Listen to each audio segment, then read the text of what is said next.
So picture this. It's the 432nd year of some ancient Chinese calendar, in a place called Qingzhou, Anping County, at this joint called Cyan Cloud Academy. And by academy, don't imagine marble columns and flying buttresses. Think wooden lattice windows, dust floating through shafts of afternoon sunlight, and about 30 kids sitting cross-legged on cattail mats, trying very hard not to fidget. The room was so quiet you could hear people breathing, which is exactly the point, because their instructor, this hawk-eyed guy named Master Lu in a faded blue scholar's robe, had them all doing breathing exercises. In for 3 counts, out for 2 bursts. Focus your mind on your dantian, don't rush it. The rich kids in the front row, draped in silk, were making it look easy, faint wisps of white mist curling around their faces like they were at a spa. Meanwhile, the poor kids in the back, wearing rough hemp, were red-faced and bulging veins, looking like they were about to pass out. Me? I'm Chu Bai. I was sitting in a corner in a tunic that had been washed so many times it couldn't decide what color it was anymore. And unlike everyone else who was straining like they were trying to lift a boulder with their mind, I was keeping my eyes half open, chest rising and falling in time with Master Lu's commands. In, my belly swelled out. Out, my chest sank down. Real smooth, real rhythmic. Looked like I had this whole thing figured out. I didn't.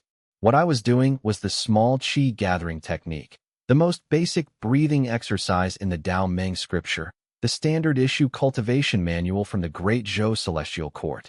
It's the foundation of everything, the ABCs of becoming an immortal. Except here's the kicker, without the actual heart method mantra to go with it. All this breathing was just making me slightly less out of shape. That's it. I was basically doing deep breathing stretches and calling it cultivation. Then the bell rang. 3 deep gongs echoing over the whole county, and Master Lu put away his ruler and said class was dismissed. The tension in the room popped like a balloon. Kids were scrambling for the door before the sweat even dried on their faces. I was heading out with the rest of them when Master Lu's voice stopped me cold. Chu Bai, you stay behind. My heart did a little sink. I turned around with a respectful face already in place. You learn to do that fast in this world, and asked what he needed. Master Lu stood at the lectern, looking me up and down like he was appraising a horse at market. Then he said something that caught me off guard. He'd been watching my breathing during practice, and apparently my rhythm was steady, my inhales were long, and I was the least likely kid in the class to screw up and get chi deviation. High praise, coming from him. I gave the standard humble response. It's all thanks to your excellent instruction, Master. He waved that off and changed the subject. Asked me how long I'd been at the academy. 2 years. Then he dropped the real news. In half a year, the county's Taoist school would be holding its selection exam, and the entrance requirement for that exam was qi cultivation. Actual, real-deal qi cultivation, which I didn't have. My fingers clenched inside my sleeves. In this world, becoming an official was everything.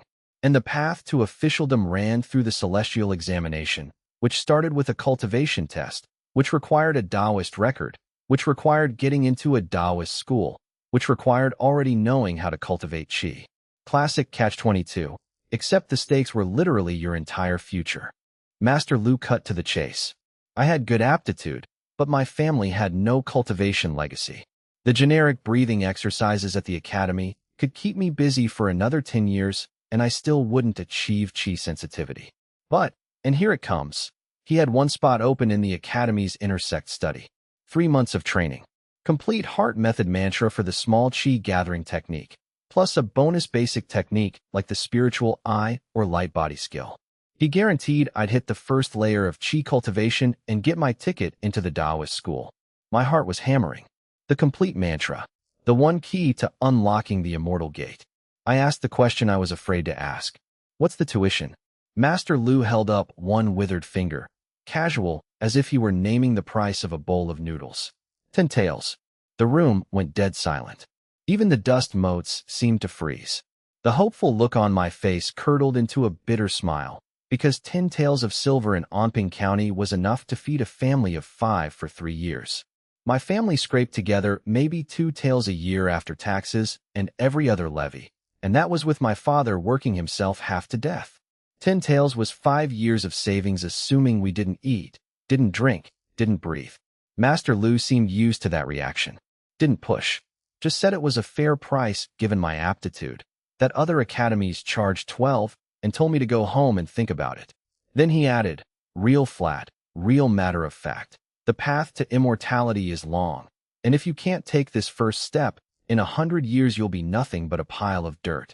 I bowed, thanked him, and walked out of that lecture hall with the heaviest feeling in my chest I'd ever known. Stepping out of the academy gates was like stepping from one world into another. The quiet concentration of the lecture hall got replaced by vendors screaming their wares, hawkers lugging goods on shoulder poles, farmers pushing carts, and government constables in black uniforms patrolling with sabers at their waists. I watched those constables with a flicker of envy. They were basically clerks, not even entry-level, no official status, but at least they were on the Celestial Court's payroll, which was more than I could say for a farm boy with a head full of breathing exercises and empty pockets. 10 tails. I walked that dirt road home kicking pebbles and running the numbers for the 100th time. The Chu family had been farmers for generations. My father was the only able-bodied worker, supporting a sickly mother and 2 little kids. After land taxes and levies, we saved maybe 2 taels a year on a good year. 10 taels was 5 years of not eating. And if I didn't pay, no mantra, no Qi introduction, no Taoist school, no Taoist record, no official seal, no cultivation resources. And then for the rest of my life, I'd be hunched over in a rice paddy, praying some big shot from the agricultural department would deign to cast a spring breeze rain technique so we could eat. I thought about finding a private instructor, but the Great Zhou laws were strict. Privately teaching Taoist skills was a serious crime. The only wild cultivators out there either charged insane fees or were outlaws with bounties on their heads. Not exactly options for a farm boy. It was a dead end. And it was also the first dragon gate the Celestial Court had set up for mortals. Charming design. The sun was going down by then, painting everything blood red and stretching my shadow across cracked rice paddies. I stopped on a ridge between the fields, stared at the cooking smoke rising from our thatched cottages in the distance, and stood there for a long time thinking about 10 taels of silver and what it meant to have none. I pushed open the wooden door to our house, and the place was dim, lit by a single oil lamp on a wobbly table, the wick crusted with soot and popping every now and then. My 7-year-old sister Little Manx was in the corner playing with mud figures and launched herself at my leg like a tiny cannonball the second she saw me. My little brother, barely 2, was babbling and trying to follow. I told them to wash their hands, ruffled Little Manx's sallow hair, and handed each of them a wild fruit I'd picked on the way home. My mother, Mrs. Lee, was setting the last dish on the table, pickled mustard tubers, and a pot of rice porridge so thin you could see your reflection in it. My father, Chu Xianglin, was sitting on the threshold, knocking ash from his old pipe against his shoe. He looked up at me with a faint smile cracking his weathered face. "You're back? Let's eat." We sat around that wobbly table, the only sound being everyone slurping thin porridge. I held my chipped bowl and drank it down in silence. Every grain counted when you were still growing and cultivating what little chi and blood you had. My mother watched me wolf it down, her eyes full of that particular heartache mothers get. She pushed the few dried goods from her own bowl into mine and asked how I was keeping up at school. I gave a vague answer. "I'm keeping up." Then she started in on her real topic. Half a year, and I'd be done with school. She'd been thinking, maybe ask Aunt Wong next door to find me a match. I was a man now. Start a family early, bring another pair of hands into the house. In her eyes, 2 years of learning to read a few characters was already a blessing from the ancestors. The immortal Tao was way too remote. Marrying a wife and living stable was the practical move. My father coughed twice from the threshold and cut her off. "What is a woman like you know? You want him to spend his whole life scrabbling in the dirt like me?" Then he turned to me, this stubborn light in his clouded eyes, and said if there was a chance, I still had to try for the Taoist school. He brought up Guzi from the next village, who'd gotten into a Taoist school years ago. Didn't pass the celestial examination, sure, but still landed a post at the county yamen. Whole family moved into the city, living on the government's dime. In my father's simple worldview, getting into the Taoist school was the only way to change your fate. The room went quiet. I put down my bowl and chopsticks, looked at my parents' hopeful but conflicted faces, and sighed inside. Then I told them. Master Lu had kept me after class, said I had talent for cultivation. With a complete technique, I could reach the first layer of qi cultivation within 3 months. My mother nearly dropped her chopsticks. My father got to his feet, hands trembling, face flushing red. I knew it, he said, pacing the cramped room. A son of Chu Xianglin wasn't fated to stay in the mud. Then I dropped the other part. But the tuition fee is 10 taels of silver. His feet froze mid-step. The smile on his face stiffened into something blank and stunned. My mother sucked in a sharp breath. The room got heavy. Even my little siblings went quiet, sensing something was wrong. My father sank back onto the threshold. His hands trembled as he fumbled for his tobacco pouch, but couldn't get it lit. All we could hear was the click-clack of the flint. Spring planting had just ended, he said, his voice hoarse. Seeds, spiritual fertilizer, wiped out all the savings. We couldn't come up with 1 tael, let alone 10. In that moment, the back of this man who always tried to be the pillar of our family just seemed to slump. He was full of guilt. He knew his son had promise, and he was powerless to help. I put on a relaxed smile. It's all right, father. Master Lu said it's just an opportunity, not a guarantee. I'll work on it myself. Maybe I can figure it out without spending any money. I didn't want that weight crushing them. That night, after everyone was asleep, I lit a finger-length stub of candle in my tiny room and sat cross-legged on my hard wooden bed. The dim flame flickered against the mud wall, making my shadow swell and shrink like something alive. I ran through the breathing exercises Master Lu had taught us that day. In, exhale, chest and abdomen rising and falling in rhythm. I could feel a faint warmth moving through my limbs and bones, the soreness in my muscles fading, replaced by a sense of brimming strength. That was the physical boost from the small qi gathering technique. But that was all. After one full circulation, I opened my eyes and shook my head. Still couldn't sense the so-called qi. It was like a bottle already filled to the brim. Pour as much as you want, it just spills over. Just as I thought. Without the heart method mantra, this breathing was capped. Then I stared into the void in front of me, and with a thought, a pale blue screen of light materialized. Visible only to me. Name, Chu Bai. Realm, mortal. Acquired fate chart. Non-stop rushing, unceasing labor. The note underneath said the celestial Tao rewards the diligent. Any magic technique practiced daily would yield results, ignoring bottlenecks and achieving success when the time came. And then the skill line. Small qi gathering technique. Incomplete. Beginner level. Progress at 100 out of 100. Maximum level reached. Cannot be improved. I stared at that fate chart for a long time. It hadn't been there since birth. It woke up about half a year ago, after I'd been working myself ragged in the fields and frantically practicing everything I secretly picked up at the academy. At first, it only had the skill section. The fate chart came later. Non-stop rushing, unceasing labor. I gave a self-mocking smile. That really did suit my hard-working life. The name wasn't much to look at, but the effect was absurd. As long as I practiced, I made progress, and once the bar was full, a breakthrough was guaranteed. No guessing, no wasted years of practicing the wrong way. For cultivators, the scariest thing wasn't difficulty. It was not knowing if you were even on the right path. Plenty of people spent years in seclusion only to emerge and discover they'd been doing it wrong the whole time. But me? The panel gave me absolute feedback and certainty. I looked at that progress bar stuck at 100 out of 100 and felt less frustrated than resolute. The bar was full, but I hadn't broken through. The path was cut off. Master Lu didn't lie. Without the rest of the oral formula, this was the limit. Which also meant, by reverse logic, that if I could get the formula or find some other complete technique, I could use this fate chart to grind my proficiency all the way up. Since the proper path of paying for lessons wasn't working, I blew out the candle and laid down in the dark, my eyes bright as stars. I'd just have to find another way. You don't see a living man letting a full bladder kill him, do you? Next morning, crack of dawn.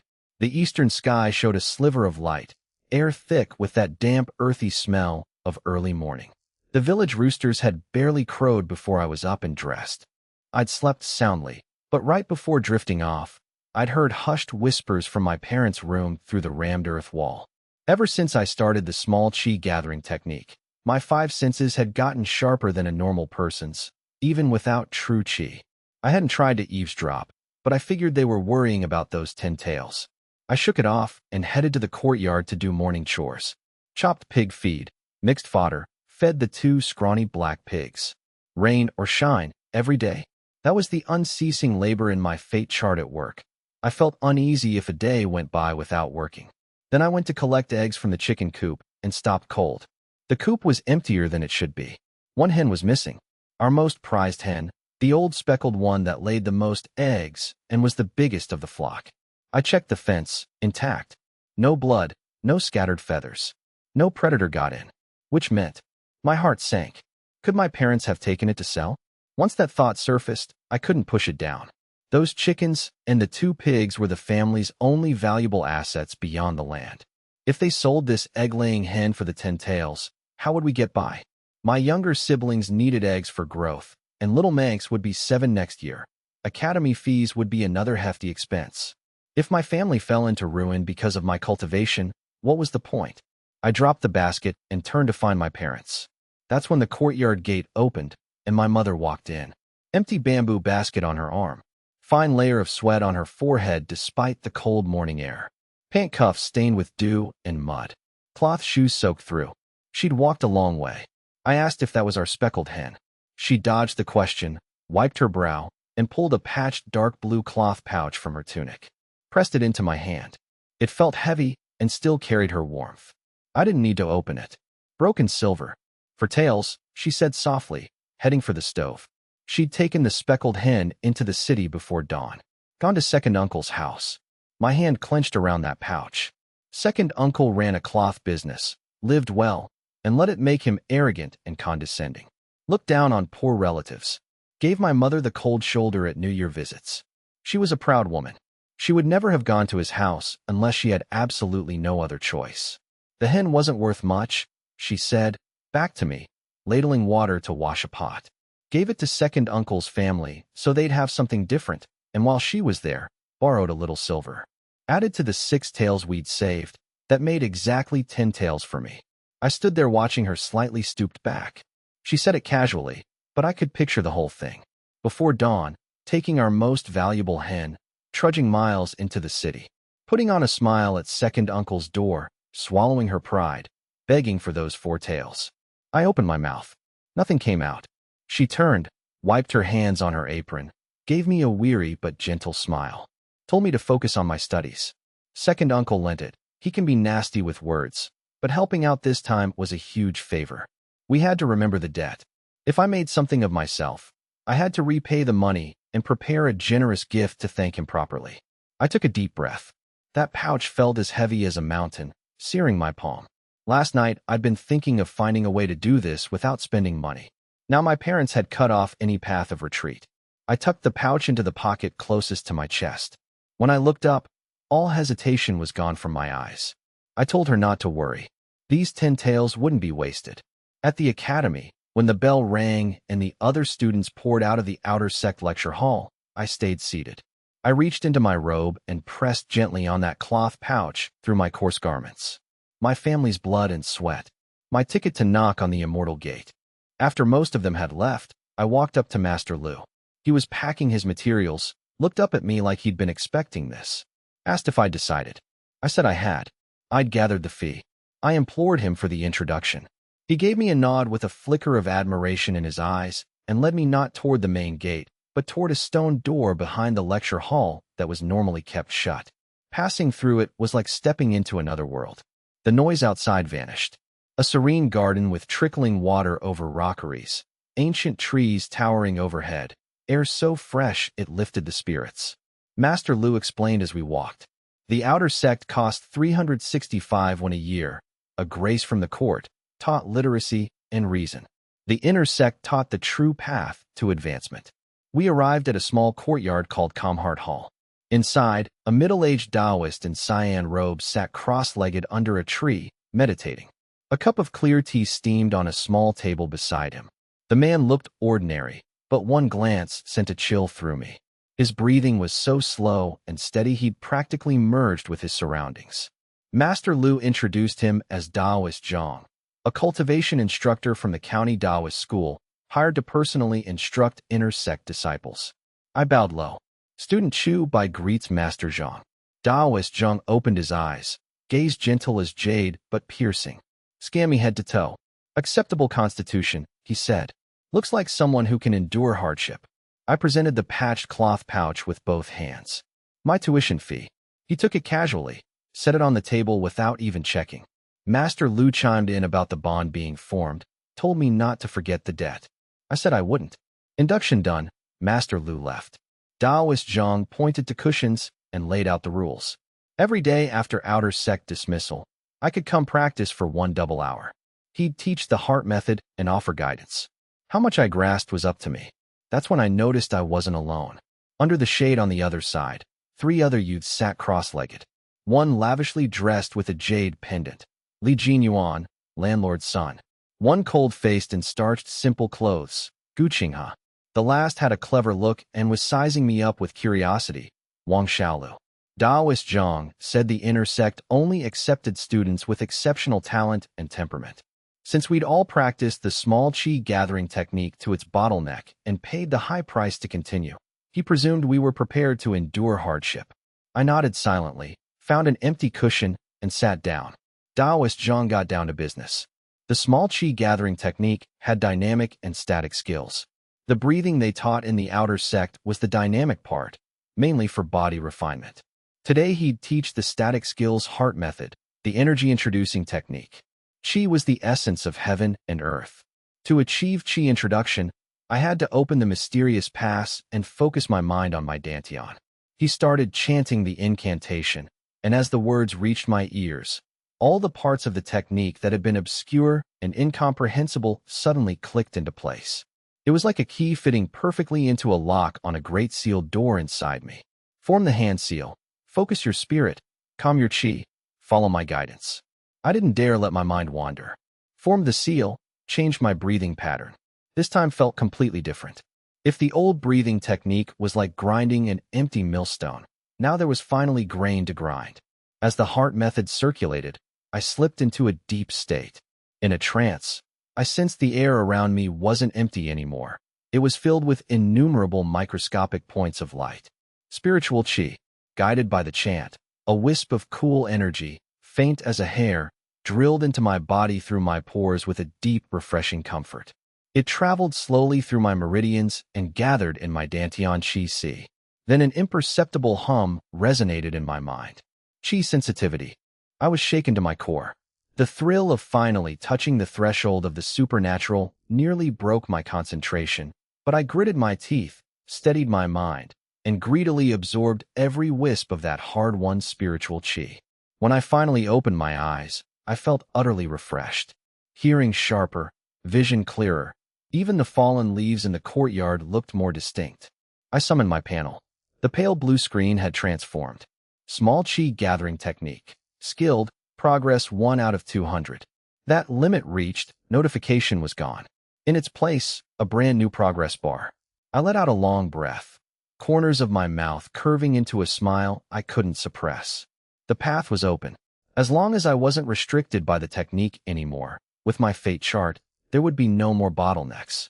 The last wisp of sandalwood incense burned to ash. Taoist Zhang's calm voice announced time was up, startling all 4 of us from our deep breathing. I felt refreshed, clear-headed, years of chronic fatigue already lighter. I mirrored the others, adjusted my posture, and looked respectfully at our blue-robed instructor.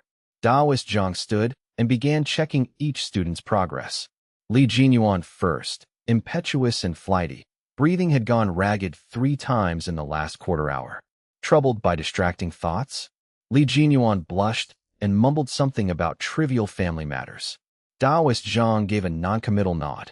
Next, Gu Qinghe. Not bad.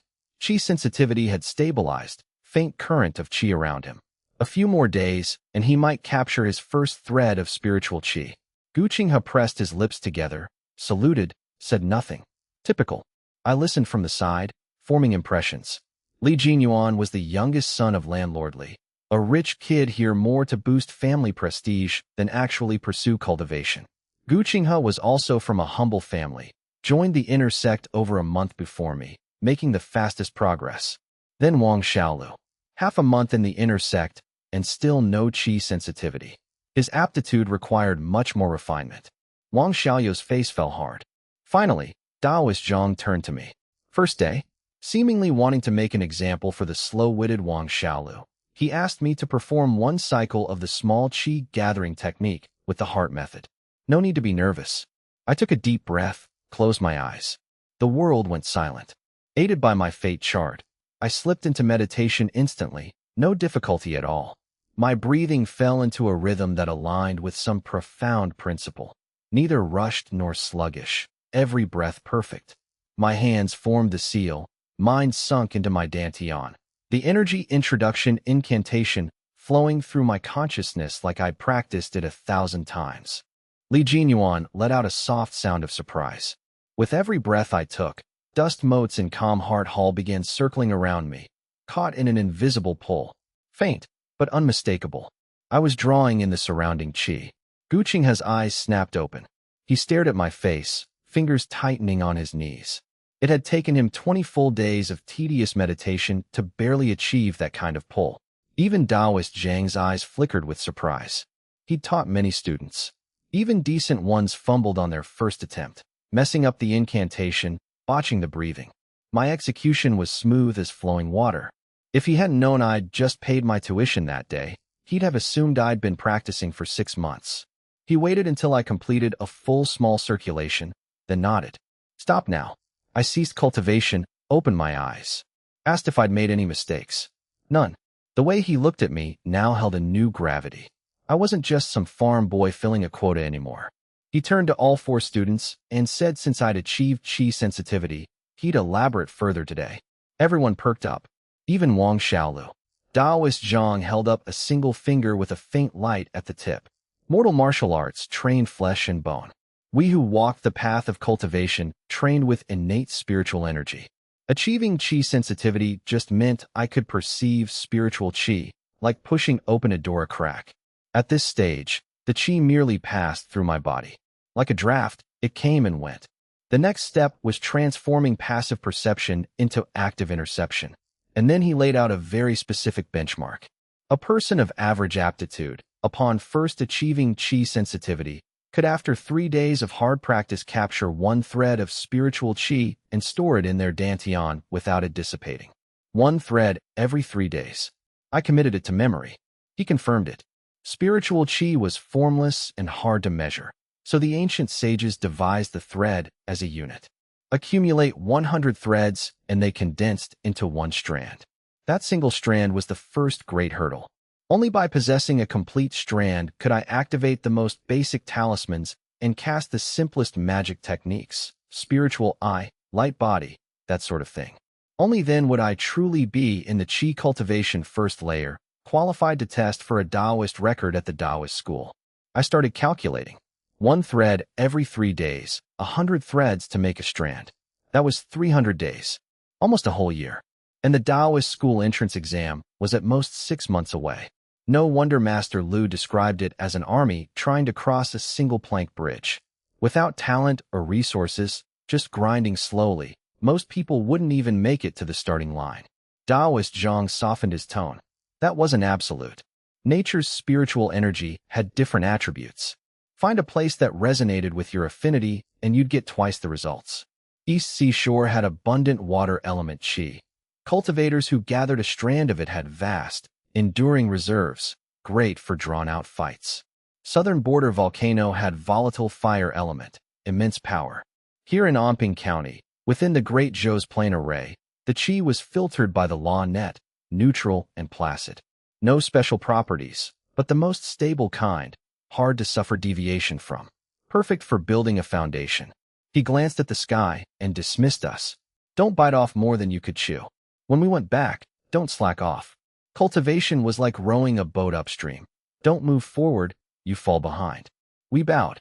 Li Jinyuan shot me a long, meaningful glance before leaving without a word. Gu Qinghe paused as he walked past and muttered, "You're not bad." Then he vanished into the night too. I rubbed my nose, didn't pay their reactions much mind. Walking out the gate, the cool night breeze calmed my racing thoughts. 1 thread every 3 days was the standard for normal people. But I had my fate chart. As long as I trained, I'd make progress. No bottlenecks. If I trained twice as hard, could I manage 1 thread a day? Or even faster? Then my stomach let out a thunderous growl that shattered my heroic ambitions. I gave a wry smile, clutching my belly and quickening my pace. Cultivation was great and all, but it was expensive. I wasn't even an immortal yet, and I was already on the verge of starving. By the time I got home, even the village dogs had stopped barking. Pushing open the door, I saw a dim oil lamp still burning. My siblings were asleep, but my parents were still up. My mother put down her mending and stood. Saved me some food in the pot, still warm. My father looked up from his pipe with a simple, honest smile.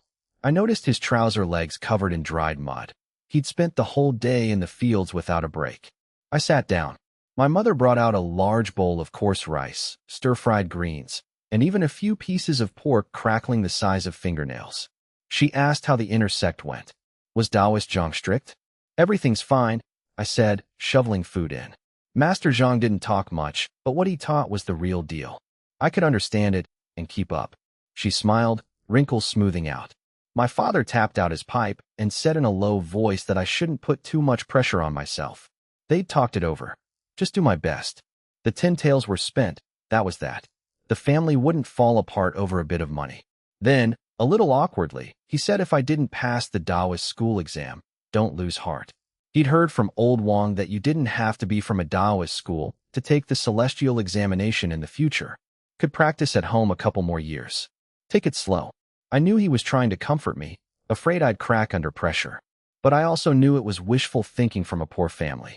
The Taoist schools catered to young students with government subsidies and systematic teachings. Going wild cultivator meant buying every single technique from the marketplace at a true fortune. Forget learning magic. Just the follow-up cultivation technique for realm breaking would bankrupt us 10 times over. I swallowed my food and looked up with a relaxed smile. Don't worry, Dad. This is just the beginning. My mother beamed. Our boy's been smart since he was little. I polished off the huge bowl and every last bit of pork crackling. Felt full, but the deep cellular hunger hadn't faded. My mother noticed the sparkling clean bowl. Normally my appetite was only slightly above average, but tonight I'd eaten 1.5 times my usual portion. I told her I was full, not wanting to eat the family's remaining grain. But she said she'd cook my rice dryer from now on. Couldn't have me ruining my health before finishing my studies. I nodded silently. Back in my cramped room, I didn't fall into bed.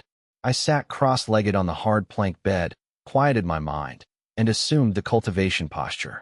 The night was deep and silent. After cultivating at school for a double hour during the day, my body was exhausted.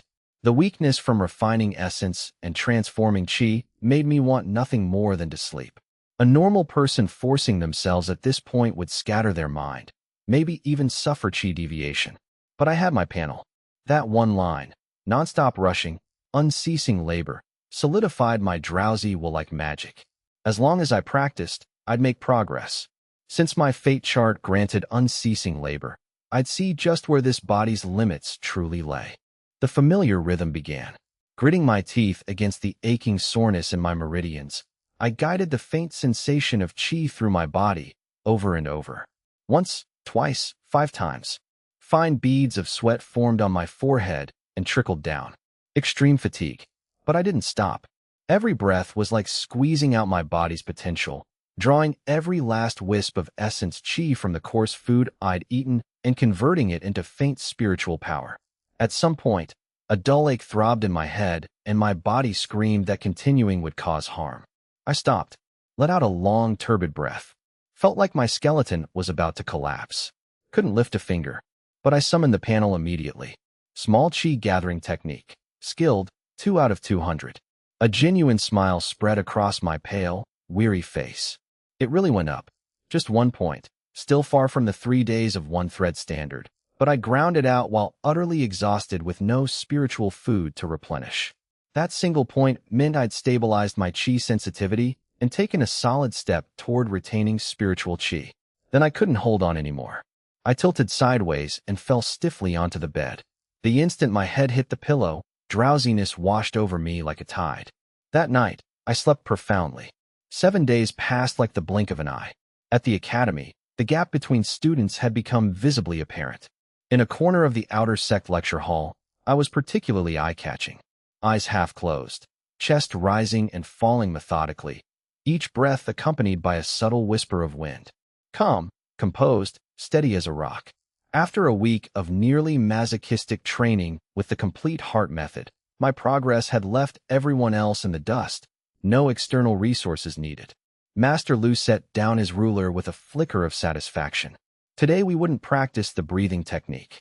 Instead, he was going to show us what cultivation truly meant after Qi introduction. His expression turned solemn. He extended his withered right hand, palm up, and made a grasping motion in empty air. Rise. The air grew slightly humid. Then a fist-sized ball of water condensed from thin air above his palm. Crystal clear, refracting a rainbow halo in the sunlight, hovering and slowly rotating. The lecture hall erupted. Kids' eyes went wide with disbelief and excitement. This was an immortal technique. To a bunch of boys who'd only ever seen farmhand tricks, summoning water from nothing was a miracle. He flicked his wrist, and the water sphere flew out, landing precisely on a withered orchid on the windowsill, dissolving into fine mist that instantly drenched the plant. Then he called it the water control technique, one of the most basic 5-element skills. And as he looked at the revitalized orchid, the light in his own eyes dimmed, revealing a hint of bitterness. 30 years ago, Qingzhou had been plagued by relentless downpours. The Celestial Court's water department needed flood control specialists badly. 8 out of 10 candidates in his year had been grinding this very technique, hoping to get noticed during the celestial examination and leap the dragon gate. He gave a self-deprecating laugh. His aptitude was poor, his technique too crude. He failed to stand out and ended up teaching at this academy with his worn-out body, making a humble living. The hall went silent. I understood perfectly. Fail the celestial examination, and even with a magic technique, you'd never glimpse the higher realms. But even as a failed exam taker, having a magic technique meant a respected life in the county, never worrying about your next meal. Compared to farming, it was heaven and earth. That only strengthened my resolve. After class, I ran into Gu Qinghe in the covered walkway. Over the past week, since we were both from humble families with extra training in the inner sect, we developed a quiet rapport. He asked about my progress. I admitted I was fluent with the technique and could sense qi flowing through my meridians, but every time I tried to trap it in my dantian, it was like catching an eel, slippery and impossible to hold. My panel showed 5 out of 200. A whole week of grinding almost without sleep, and that's where I was. Gu Qinghe slowed his pace and shared his insight in a low voice. It was in the momentary pause between the exhale and the inhale. Not trying to grab it as you breathe in, but at the very end of the exhale, before inhaling again. For a split second, there was a vacuum in your dantian. That's when you focused your mind and willed the qi down from above. Only then could you lock it in place. A sharp glint flashed in my eyes. That was the detail I'd been overlooking. I thanked him sincerely. He waved it off. Neither of us had a powerful family. If we weren't diligent, how could we compete? At Calm Heart Hall, Taoist Zhang was already waiting. We sat. He waved us to begin. I mentally rehearsed Gu Qinghe's method first, then started. Inhale, spiritual qi trickled through my pores like a gentle stream. Exhale, turbid qi expelled, the spiritual qi growing restless, threatening to slip away. Then, in that empty moment between breaths, my spiritual power plunged downward like a strike. An invisible chime seemed to ring inside my dantian. That faint, slippery coolness that had been trying to escape was suddenly pinned by an invisible hand. It settled obediently at the bottom of my dantian qi si. Success. An extremely faint but real sensation of coolness. It no longer dissipated or drifted. It had truly become part of me. 2 hours later, Taoist Zhang walked over. His gaze lingered on my lower abdomen, and a flash of admiration crossed his eyes. Asked if I'd managed to trap it. I said I had, thanks to his guidance. He placed a hand on my shoulder to sense my condition and nodded. My aura was tranquil and balanced.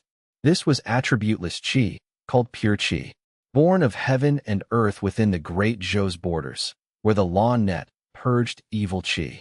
Lacked the ferocity of fire and the endurance of water, but its strength was perfect neutrality. All-embracing, the cleanest form of spiritual qi, compatible with all techniques. I could switch to any attribute later without conflict. He patted my shoulder. Now that I'd grasped qi, I'd truly reached the beginner stage. From here, It was the water grind, accumulating wisps into a thread. My panel flickered. Small chi gathering technique. Skilled, 6 out of 200. Sitting there with my first wisp of pure chi in my dantian, I noticed something on my panel. Beneath the fate chart column, a second line of text was materializing. Characters flickered like a candle in the wind, not yet stable. Nourishing and exquisite, rapid thinking. Unsettled. The note said it increased comprehension, accelerated cultivation speed, granted an exquisite aura, allowing efficient conversion of excess essence chi into cultivation base. My heart leaped. My guess had been right. The fate charts weren't set in stone. They evolved based on my actions and condition. To survive, I toiled in the fields day and night while studying at the school. That triggered the hard-working life chart, granting unceasing labor.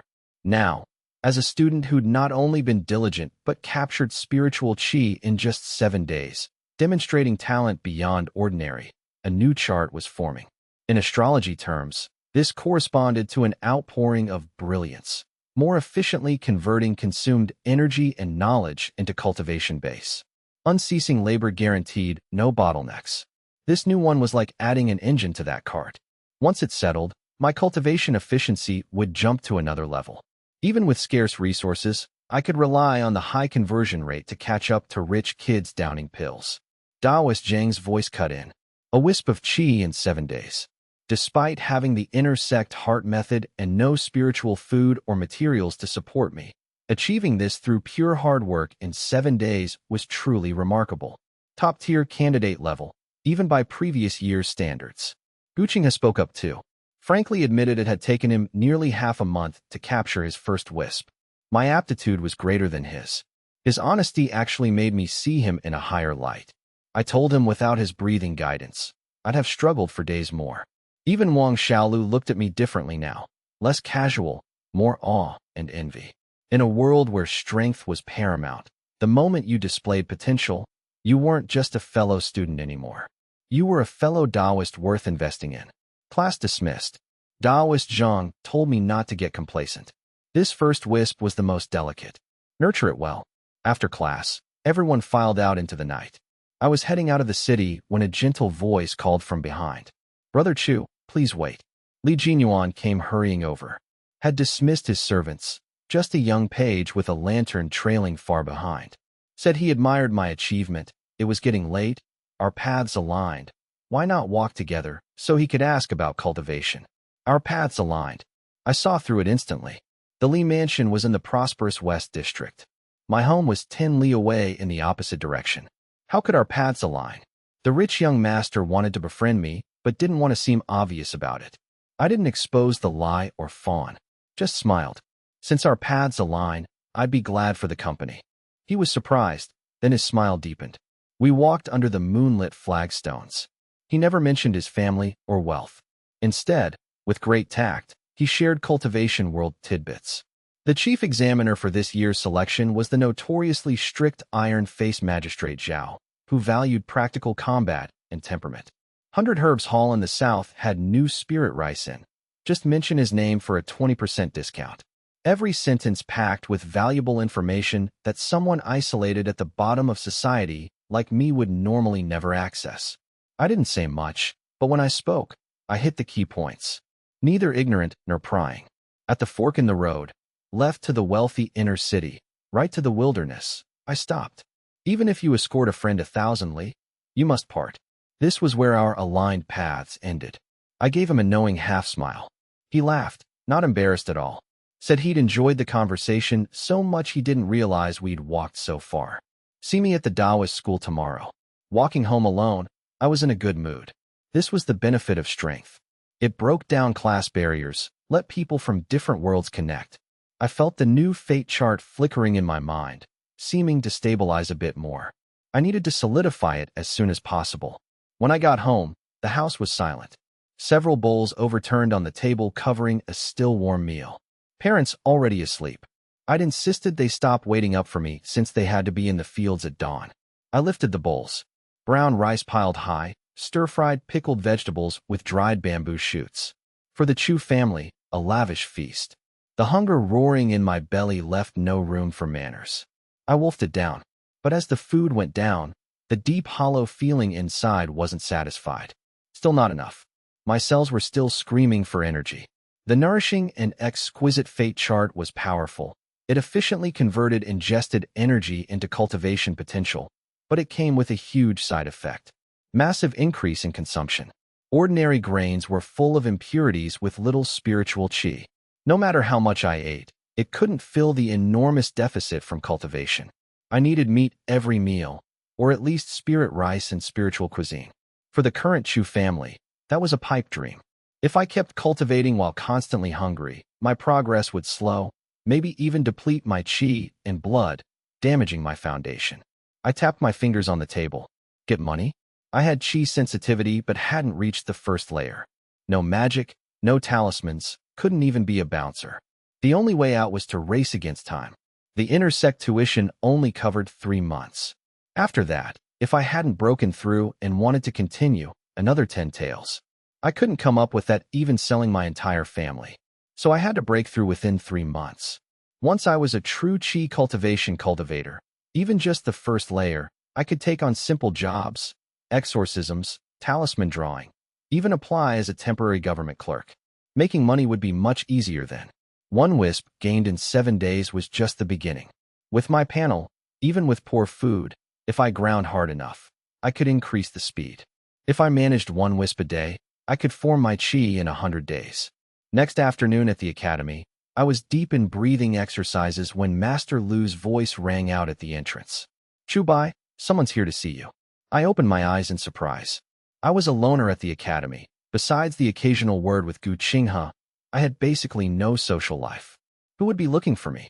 At the gate stood a heavy-set, middle-aged woman in a floral dress, hands on hips, face caked in thick powder, impatiently fanning herself. My second aunt, Lu Clan, fierce personality, notoriously tight-fisted, looked down on the Chu family for being poor. Despite being relatives, we rarely interacted. She'd never once visited me at the academy in 3 years, even though her family lived in the city nearby. A sudden visit could not be good news. She looked me up and down without a smile and got straight to it. Big nephew. She heard my father took 4 taels from her husband. I corrected her, it was a loan. Mother said we'd pay interest. A loan? She sneered, her voice jumping several octaves, drawing stares from everyone around. What was I going to repay it with? My life. That idiot's second uncle lent it behind her back. That was business capital. She'd been wondering why the books didn't add up. Then she found out he threw it into our family's bottomless pit. I kept my voice low. The money was for my tuition fee, not spent carelessly. I was already in the intersect with a good chance at the Taoist school. The Taoist school? She let out an exaggerated scoff. Me? Why didn't I take a piss and look at my reflection? Landlord Wang's son from the next street failed the exam 3 years straight. What made a mud-caked peasant like me think I could make it? She was getting more agitated, finger nearly poking my face. For taels of silver. If you threw it in water, you'd at least hear a splash. Giving it to me for tuition was like feeding meat buns to a dog, gone for good. Give the money back right now, or she'd go raise hell with my parents. The crowd was growing.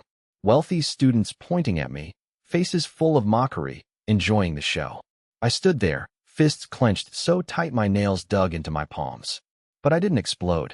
Didn't shrink away either. Took a deep breath, looked her straight in the eye, and said calm and firm, the money was paid to the academy, couldn't be refunded. We acknowledged the debt and would repay it. But even if she caused a scene right now, we didn't have 4 taels in coins to hand over. She hadn't expected her usually quiet nephew to talk back. Powder was literally flaking off her face from the fury. Then a stern voice rang out. Who was causing a commotion? Master Lu emerged from the crowd with his disciplinary ruler. Students fell silent. Even Lu clans softened a bit. Teachers held prestige with ordinary people. He asked if there was something that couldn't be discussed civilly. She put on a pitiful face, started pleading her case. He cut her off. He was already aware of the matter. This child, Chu Bai, had good talent. A promising seedling for cultivation. Those 4 taels represented a fortuitous encounter, a chance to change destiny. He could personally guarantee I wouldn't be a common man. I'd certainly repay a mere 4 taels. Lu Clan pressed, but what if I failed the exam? If that day came, Master Lu would repay it himself. Flick of his sleeve. Final. She was speechless, knew when to quit, gave me a few more days, shot me a vicious glare, and walked away muttering about rotten luck and poor relatives.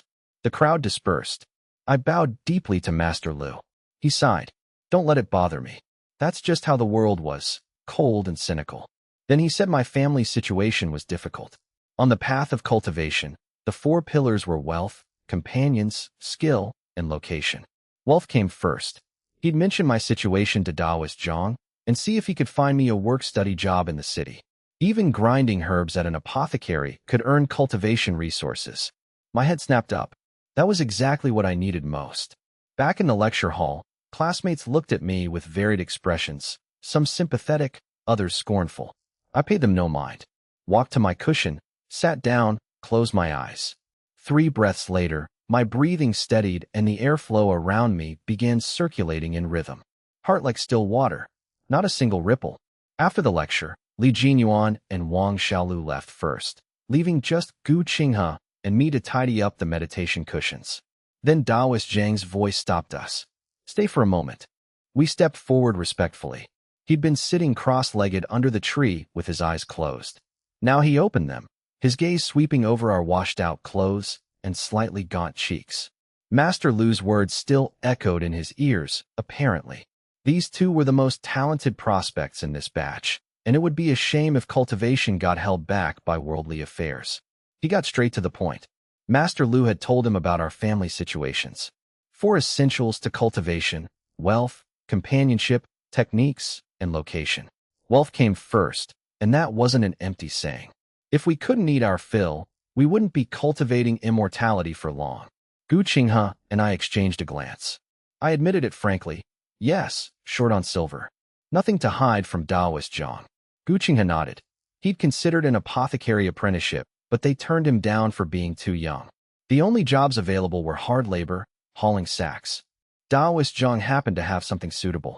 He pulled out a wooden token from his sleeve. The Zhao family in the south of the city was wealthy. One of their sons, past 18, had missed the ideal Taoist school window. Family had deep pockets, hired private tutors, hoping to force him through the celestial examination. He'd already reached the Qi cultivation first layer and was beginning offensive magic techniques. He needed a sparring partner. A sparring partner in name, but a spirit target in reality. When the young master practiced magic techniques like water bullet and fireball, he needed someone as a moving target to hone his aim. A mortal's reactions were too slow and they couldn't perceive spiritual Qi fluctuations, making them extremely easy to accidentally injure. But we too had Qi sensitivity, sharp senses, could perceive technique trajectories in advance to evade. Ideal candidates. Gu Qinghe's face fell at spirit target, basically human target practice. Taoist Zhang sensed the apprehension. Practice level magic with reduced power, protective gear provided. Minor injuries at worst unless you took a powerful hit head-on. Then he held up 3 fingers. One session lasted about 2 double hours. Pay was 300 cents. 300 cents. Gu Qinghe's breathing went ragged. In Anping County, a strong man hauling sacks at the docks all day earned maybe 30 cents. This was 10 times that. For just 2 double hours. My mind was racing. Twice a week on weekends, that was 600 cents a month. 2 tails and 4 maces. Enough to not just eat meat, but save up, maybe even cover the renewal fee in 3 months. And beyond the silver, during sessions, we'd observe up close how a true Qi cultivator mobilized spiritual Qi and formed hand seals. For students who hadn't learned any magic yet, that practical experience was worth more than money. My eyes lit up. With my panel and boosted comprehension, watching someone cast spells up close, even without verbal components, just observing movements and Qi flow, I might secretly learn a technique or two, maybe even grind new skill proficiency. We bowed almost in unison. Willing to go? What was a little physical pain? Poverty was the most terrifying disease in the world. Taoist Zhang handed me the token. Tomorrow was a rest day. Go to the Zhao mansion, find Steward Zhao, say he sent us. Remember, do the work, keep mouth shut, don't let it interfere with our own cultivation. Walking out the gate into the dark, both our steps were exceptionally light. Gu Qinghe clutched that token like a rare treasure, voice trembling. 300 cents. With this he could finally afford his mother's medicine. I smiled and patted his shoulder. I could finally improve my family's meals. But I told him to stay sharp at the Zhao mansion. Magic from a chi cultivator, even practice level, a direct hit would be a world of hurt. His eyes glinted wild. We crawled up from the mud. Might not have much, but we were tough. As long as it didn't kill us, it was a surefire win. Next morning, I brought up the job at breakfast, keeping my tone light. An instructor from the school introduced me to a position. A family in the city needed a study companion for their young master, running errands, organizing books, that sort of thing. 300 cents per session. My father's chopsticks clattered onto the table. He thought he'd misheard. I smiled and reassured him. The work was easy, wouldn't interfere with cultivation, might even learn something. His face flushed with excitement. Always knew his son had promise. My mother frowned, though. The pay was too high. Why would they pay so much for a simple study companion? Could there be danger? Mothers were always more perceptive. I reassured her. Taoist Zhang arranged it himself. He wouldn't lead me into a trap. They valued me as a scholar and inner-sect disciple. Payment for my status, not my strength. Hearing an immortal master had made the introduction, she relaxed. Still told me to be sharp at their mansion and not offend anyone important. After the meal, I changed into a clean short shirt my mother had made for New Year. Glanced back at our shabby courtyard. Thought about not mentioning second aunt hounding us for the debt. Those four tails were a sword over our heads, but also represented second uncle's kindness. Since I could bear the burden, no need to make my parents worry more. Hurrying into the city, I arrived at the affluent southern district. Wide, clean streets, green willows, air somehow fresher. In front of a large red lacquered gate reading Zhao Mansion, I found Gu Qinghe by one of the stone lions, nervously clutching the hem of his clothes and craning his neck. First time at such a grand residence. Feeling out of his depth, I clapped him on the shoulder. We were earning this with our skills, not here to steal anything. Come on. We handed over Taoist Zhang's wooden token to the gatekeeper. No trouble, just a flat wait here. A side door opened, and a middle-aged man in martial attire stepped out. Stern face, sharp hawk-like gaze. The faint oppressive aura he gave off made my heart tighten. This was a real cultivator. He introduced himself as Wu Shang, young Master Zhao's instructor. Since fellow Taoist Zhang recommended us, he presumed we had some basic skills. Follow him. We passed through several deep courtyards to a secluded but spacious side courtyard. The moment we stepped through the gate, the acrid smell of scorched something hit us. The training ground was littered with blackened, shattered wooden posts and straw dummies. The ground was pockmarked with craters. Looked like a small battle had been fought there. In the center stood a young man about 18 or 19 in fine brocade robe, hands clasped behind his back, arrogant and impatient. Young Master Zhao shot us a sideways glance and snorted. These were the people Elder Zhang found. Nothing but skin and bones. Could they even take a hit? Wu Shang replied flatly that we had chi sensitivity, so our reflexes were naturally superior. Told us to wait to the side and observe his instruction. We retreated to the corner like a pair of wooden stakes. Wu Shang started instructing young Master Zhao. His last few firebomb techniques had smooth chi circulation, but his control at the instant of release was terrible. A magic technique wasn't something you just tossed out. It should be like a flying saber, hitting precisely where you aimed. Zhao Xing cut him off impatiently. Enough nonsense. He just needed it powerful. Who cared about accuracy? As long as it blew them to smithereens, job done. Wu Shang shook his head. Even the greatest power was useless if it missed. Pointed to a straw target 10 paces away. Told him to try again. Sink chi into Dantian. Let will guide the mind. Standing in the corner, I appeared subservient with my head down, but my entire focus was locked on the training ground. I watched Zhao Xing take a deep breath, hands quickly forming a spell. As he moved, I could clearly perceive fire element spiritual energy in the air converging on his palms like moths to a flame. So this was a magic technique. I couldn't hear the heart method mantra, but I could still trace the general path of spiritual chi flowing through his meridians. He barked go. A brilliant red light flared in his palm. A fist-sized crimson fireball shot forward with a roar, trailing scorching heat, streaked in a straight line, and slammed into the straw target. The target exploded. Straw fragments ignited midair before they could fall, showering down as sparks. The wooden post was a charred, broken stump billowing black smoke. Gu Qinghe swallowed hard. face turning deathly pale. The corner of my eye twitched. This was practice magic with reduced power? This was what they called a bit of physical suffering. If that thing hit someone, even in iron armor, their insides would shatter from the force, and then they'd be cooked to a crisp. We looked at each other, raw terror in both our eyes. 300 cents definitely wasn't easy money. Wu Shang slowly turned his head to look at us in the corner. Did we see clearly? He pointed to the charred wreckage. For the next double hour, we would be the straw targets.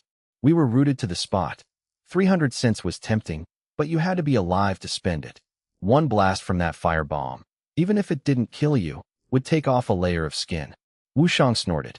The Zhao mansion had deep pockets. Since they'd hired us, they'd take full responsibility. Medical expenses covered if anything went wrong. Zhao Xing was eager to test his new insight. His aim was better now, needed live targets for prediction practice. If we got hurt, beyond covering medical costs, the Zhao mansion would compensate each of us an extra 5 taels. 5 taels. Gu Qinghe's eyes went bloodshot. My heart skipped too. A hefty reward found a willing man. In a world where human life was treated like dirt, 5 taels could buy half a poor man's life. Gu Qinghe growled he was in. I nodded. Fortune was sought in danger. We'd come this far, no reason to back down. Wu Shang grabbed 2 round shields from a rack and tossed them to us. About the size of a manhole cover, thick beast hide coated in bluish-black mud. Bone-chillingly cold, faint fishy odor. Cold pool mud, specially designed to counter low-tier fire magic. Time the blocks right or dodge in time, we'd be safe. I swung the shield a few times. A little heavy, but for someone who'd spent years doing farm work, manageable. Zhao Xing stood about 10 paces away, hands already forming seals. His spiritual chi was limited, 7 or 8 shots this round. 1 shot every 15 breaths to give us time to breathe and dodge. Begin. We spread out. Zhao Xing yelled, take this. To the left. Firelight gathering in his hand, even having the kindness to announce the attack direction. But before the words were out, Wu Shang cut him off sharp. Shut up. Who told him to warn us? In a real battle, would the enemy tell you where they're striking? Focus completely. Aim for a direct hit. Scolded by the instructor, Zhao Xing channeled his resentment into the fireball in his hands. It shot toward me with a whistle. I was nervous but completely focused. The sliver of pure chi in my body circulated, heightening my 5 senses to their absolute peak. In my vision, the high-speed fireball wasn't untraceable. The surrounding heat waves and spiritual chi fluctuations were clearly visible. Lean left. Pure instinct. My feet shifted, body abruptly tilting. The searing heat grazed my collar and slammed into the wall behind me, blasting a patch black. I dodged it. Cold sweat on my forehead, but my eyes grew brighter. 15 breaths later, the second shot went at Gu Qinghe. His body technique wasn't as agile, but he made up for it with a fierce streak. Performed a clumsy, lazy donkey roll that looked pathetic, but let him narrowly avoid the blast. For the next few shots, Zhao Xing alternated between us. Wu Shang stood to the side, continuously offering pointers. Keep the wrist steadier. Predict positioning. Don't stare at the person, look where they're going to go next. While dodging, I multitasked, committing every pointer to memory. So that's how it worked. The moment a firebomb left the hand, its direction could be minutely adjusted with divine sense. Spiritual chi had to build up in the meridians for speed upon release. This real-time instruction from a master, even though it wasn't directed at me, was incredibly beneficial. My nourishing and exquisite fate chart seemed to grow faintly hot, frantically absorbing and converting all this new knowledge. After 7 or 8 shots, Zhao Xing's chi was depleted. He plopped down to meditate. Gu Qinghe and I were also exhausted, leaning against the wall gasping. Dancing on the edge of life and death was more draining than a full day of farm work. Gu Qinghe wiped soot from his face with a wry smile. This money was really hard to earn, but it was worth it. I had a sharp glint in my eyes, watching Zhao Xing doing breath regulation in the distance. After just those few shots, his aim was already much better than when he'd been shooting at straw targets. An hour later, Zhao Xing finished his recovery and stood up, full of vigor again. This time his gaze was noticeably sharper after Wu Shang's guidance and the live practice. And he seemed to have fixated on me, concentrating his entire barrage on me this round. First shot blocked my path left. Second predicted my move right. I dodged and wove, narrowly avoiding each, but realized he was intentionally herding me into a dead end. A little interesting. With my panel-enhanced body technique and perception far beyond ordinary, I could have easily broken out. But a new thought occurred. If I kept dodging every shot, where would young Master Zhao put his face? I was a training partner. The whole point was making sure he had a satisfying session. Since he wanted to practice prediction and containment, I'd play along. I pretended to slip, revealed an opening, let myself be forced into the corner. Zhao Xing's eyes lit up. Good chance. Let's see you run now. He unleashed the final firebomb he'd been charging. Unavoidable. Instead of dodging, I planted my feet in a horse stance, held the shield in front of my chest with both hands, and poured the faint trace of spiritual qi in my body into my arms. The crimson fireball slammed viciously into the beast-hide shield and exploded. Cold pool mud on the surface vaporized instantly into a great cloud of white steam. The impact traveled through the shield to my arms, making the webbing of my hands go numb. Felt like being hit by a savage bull. I stumbled back 5 or 6 steps before my back slammed against the wall. I emerged from the steam covered in dust and grime. Looked pathetic, but no real injuries. Zhao Xing pumped his fist. I hit him. The sense of accomplishment sent a thrill through him. Wu Shang, to the side, stroked his beard, his sharp eyes giving me a long, meaningful look. Others might not have noticed, but he had. Given my reaction speed from earlier, I'd had every opportunity to dodge. I'd intentionally let myself be forced into the corner to take that hit head-on, preserving Zhao Xing's pride and completing the task of practicing a block. This boy was a sharp one. His opinion of me rose a notch. He offered rare praise to Zhao Xing for improvement, then looked at me. I'd also done very well. Rest a moment. Prepare for the next round. As the setting sun bathed the courtyard in its final rays, the day's session finally ended. Zhao Xing plopped onto a stone bench, roughly wiping his face with a servant's towel, depleted but eyes shining with unprecedented excitement. Today's session was more effective than 3 days of practicing on wooden stakes by himself. Wu Shang lifted his teacup, a rare smile touching his lips. Our performance was decent. The coordination in later rounds let the young master make significant improvements in accuracy and prediction. A reward. Zhao Xing waved his hand magnanimously. A steward walked over with a tray, 6 neat strings of copper coins, each holding 100 cents on a red cord, giving off the alluring smell of money. 300 cents each. Gu Qinghe accepted his with both hands, fingers trembling with excitement. I was calmer, but the moment I took the money, I inwardly let out a long sigh of relief. First pot of gold I'd earned in this world. First step toward changing my fate. Zhao Xing waved us off. If he was free next week, come back then. We bowed and left the courtyard. The intangible sense of oppression didn't dissipate until we'd walked out of the Vermilion Gates. Gu Qinghe clutched his money pouch to his chest like he was afraid someone would snatch it, goofy grin on his face.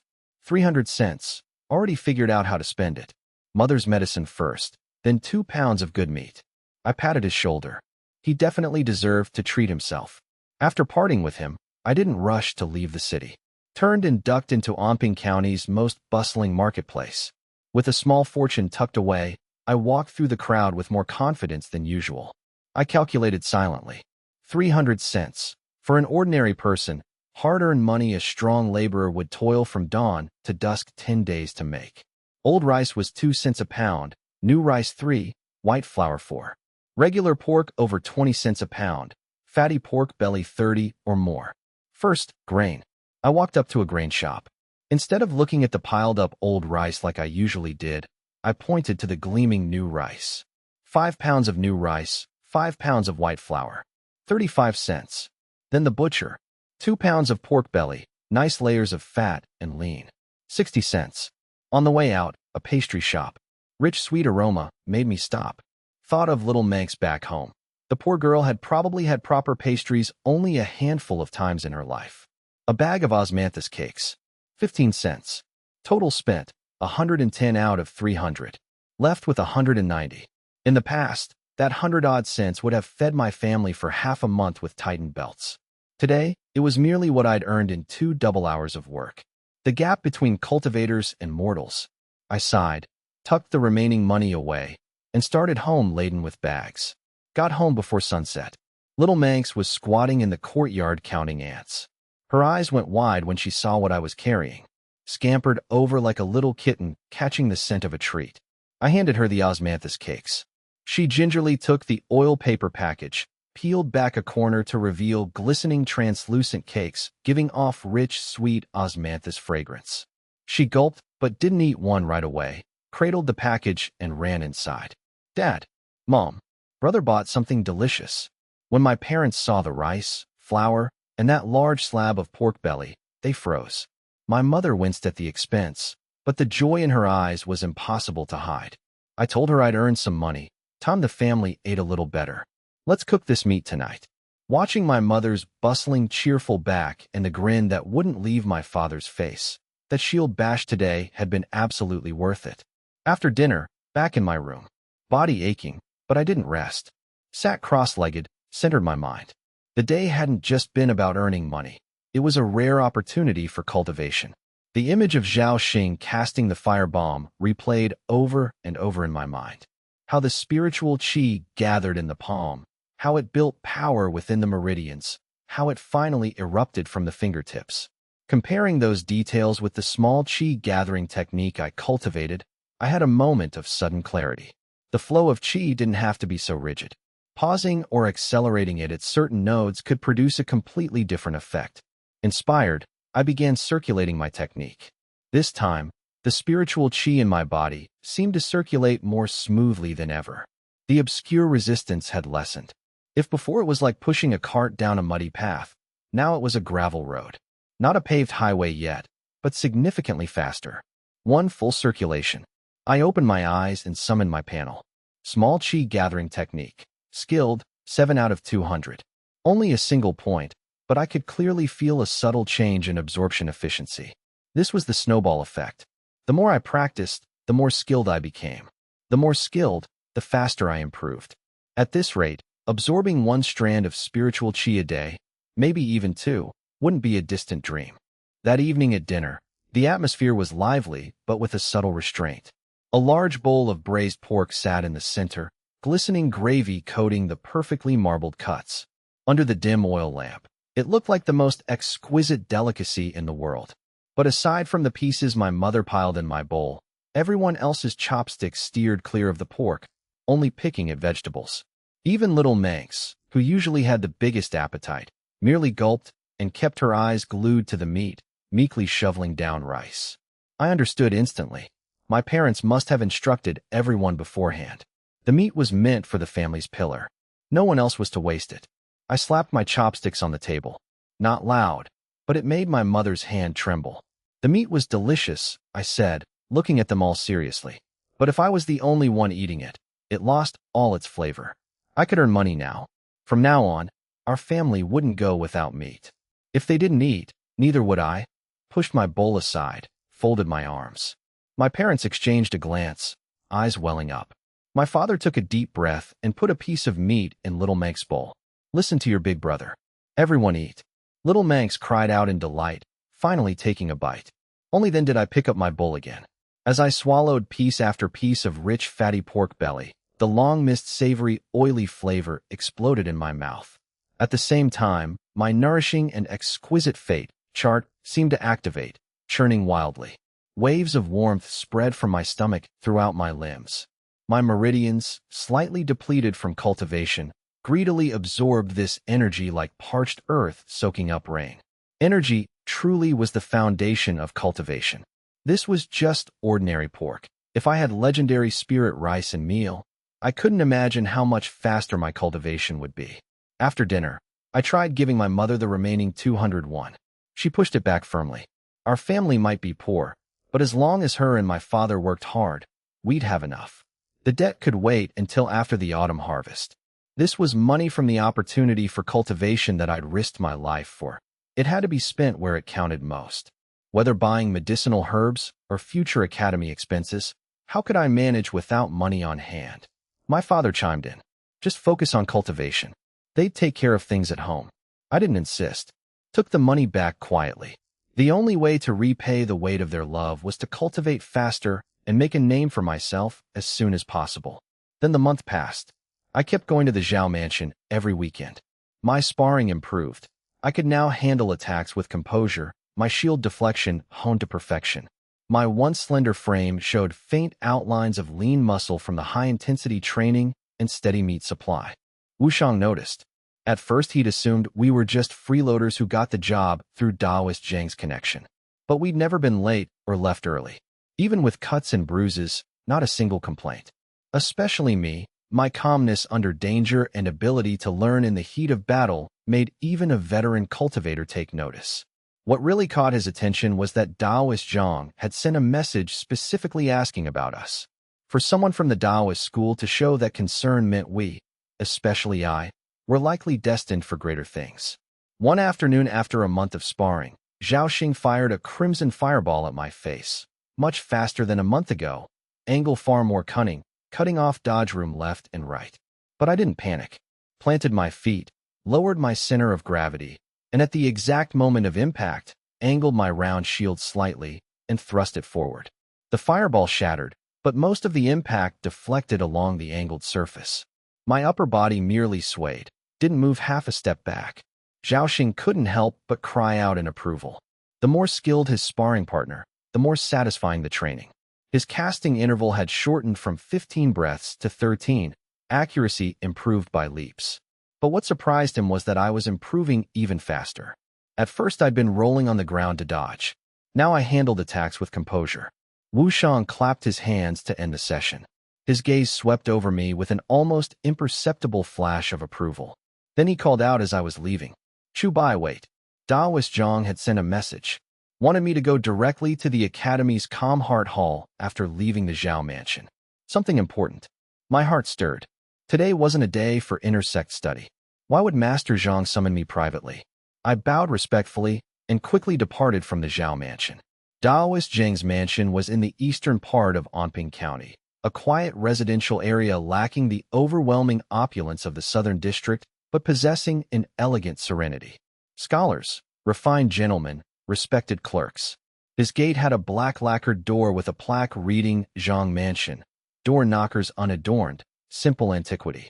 A young Taoist acolyte led me through the threshold, and my eyes widened. The courtyard was exquisitely planned, rockeries and streams artfully arranged to conform to a specific feng shui pattern. The air was much fresher than outside, a faint pleasant sensation with each breath causing dormant spiritual qi in my body to stir restlessly. A true cultivator's residence. There were traces of a spirit-gathering array. Just as I thought, wealth, companions, skills, and location. That last one, location, was no small matter. If you could cultivate here long-term, even a pig would achieve enlightenment. We passed through winding corridors to a quiet room in the rear courtyard. Daoist Zhang sat cross-legged on a daybed, a large scroll with the character for Dao behind him, watching me with a smile. After the formalities, he got to the point. Wushang had told him everything about my time at the Zhao mansion. Tough-minded, calm under pressure, excellent comprehension, able to learn and adapt quickly in real combat. High praise, especially from that arrogant instructor Wu. I gave the humble response. He waved it off. The opportunity was given to me. Seizing it was my own skill. He'd called me here not just to chat, but to see how much progress I'd made. Told me to perform the small qi gathering technique once. Don't hold anything back. I took a deep breath, cleared my mind, entered meditation. My panel showed 67 out of 200. As the technique circulated, the aura around me changed abruptly. If a month ago my pull on spiritual qi was like a gentle breeze, now it was a trickling stream, continuous and extremely stable. The qi in the meditation chamber responded to the call, surging joyfully toward me. Daoist Zhang's eyes snapped wide open. He was inwardly shocked. I'd accumulated no less than 10 threads of spiritual qi, and my absorption rate, a thread every 2 or 3 days.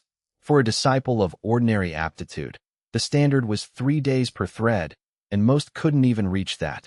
Yet I, a lower-class youth with no family backing who earned resources by being a sparring partner, had reached this level in just 1 month.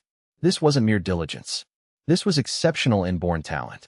After the incense burned down, I withdrew my energy and looked at him apprehensively. Good, good, good. He said it 3 times, unable to conceal the broad smile. He truly hadn't been wrong about me. At my current rate, forget being the best among this batch of intersect students. Even in all of Onping County, my talent was exceptionally rare. He'd dare say I was the only one in this group with a chance of breaking through to Qi Cultivation first layer before the Taoist school selection in 6 months. Then his expression grew serious. Chu Bai, although I call him Master Zhang at the academy, that was just a nominal instructor-student relationship, not a true master-disciple lineage. He'd called me here to ask a single question. Was I willing to enter his tutelage and become his inner disciple? Inner disciple. My heart pounded. In this world, the relationship between master and disciple wasn't like teacher and student. It was a close bond, like father and son. Once you took a master, you prospered together and fell together. A master taught everything he knew, provided resources and techniques, paved the way in the cultivation realm, and even officialdom. Taoist Zhang was from the Taoist school, with deep roots and connections in Onping County.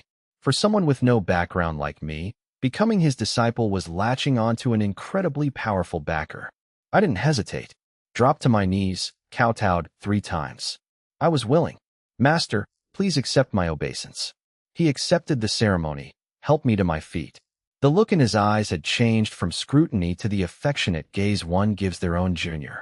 Now that I was officially his disciple, there were things I should know. Taoist Zhang led me to a tea table and personally poured me a cup of spirit tea. In his life, he'd taught countless students and had an unknowable number of nominal disciples. But true inner disciples who'd performed the ceremony, only 5 before me. Only 5? I was surprised. He must have been extremely selective. Quality over quantity, he said with a faint smile. My 5 senior brothers and sisters had all passed the Taoist school selection with bright futures. His eldest senior brother had not only passed, but had his name placed on the golden list in last year's celestial examination. Now held a position in the Qingzhou Water Department as a true regular 9th grade immortal official. Qingzhou Water Department. Regular 9th grade. I sucked in a sharp breath.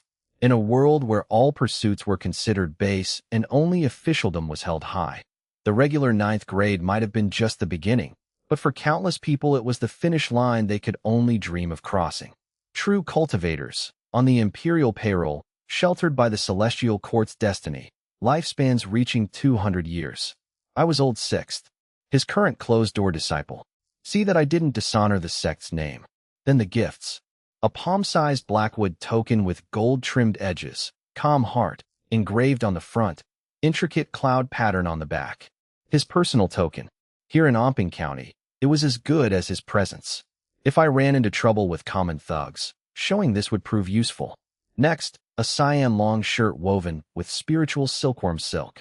Warm in winter, cool in summer, repelled dust and dirt, extremely resilient. Ordinary swords and blades could hardly damage it. Not quite an entry-level Dharma artifact, but far beyond normal clothing. Finally, a lustrous jade ring. The calm heart jade ring. Worn on the person, it calmed the heart and pacified the qi, reducing stray thoughts.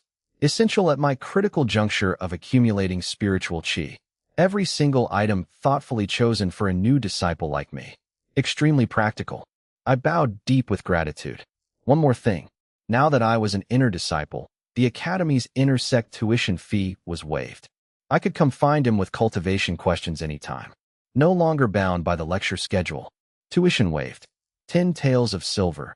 That great stone weighing on my parents' hearts.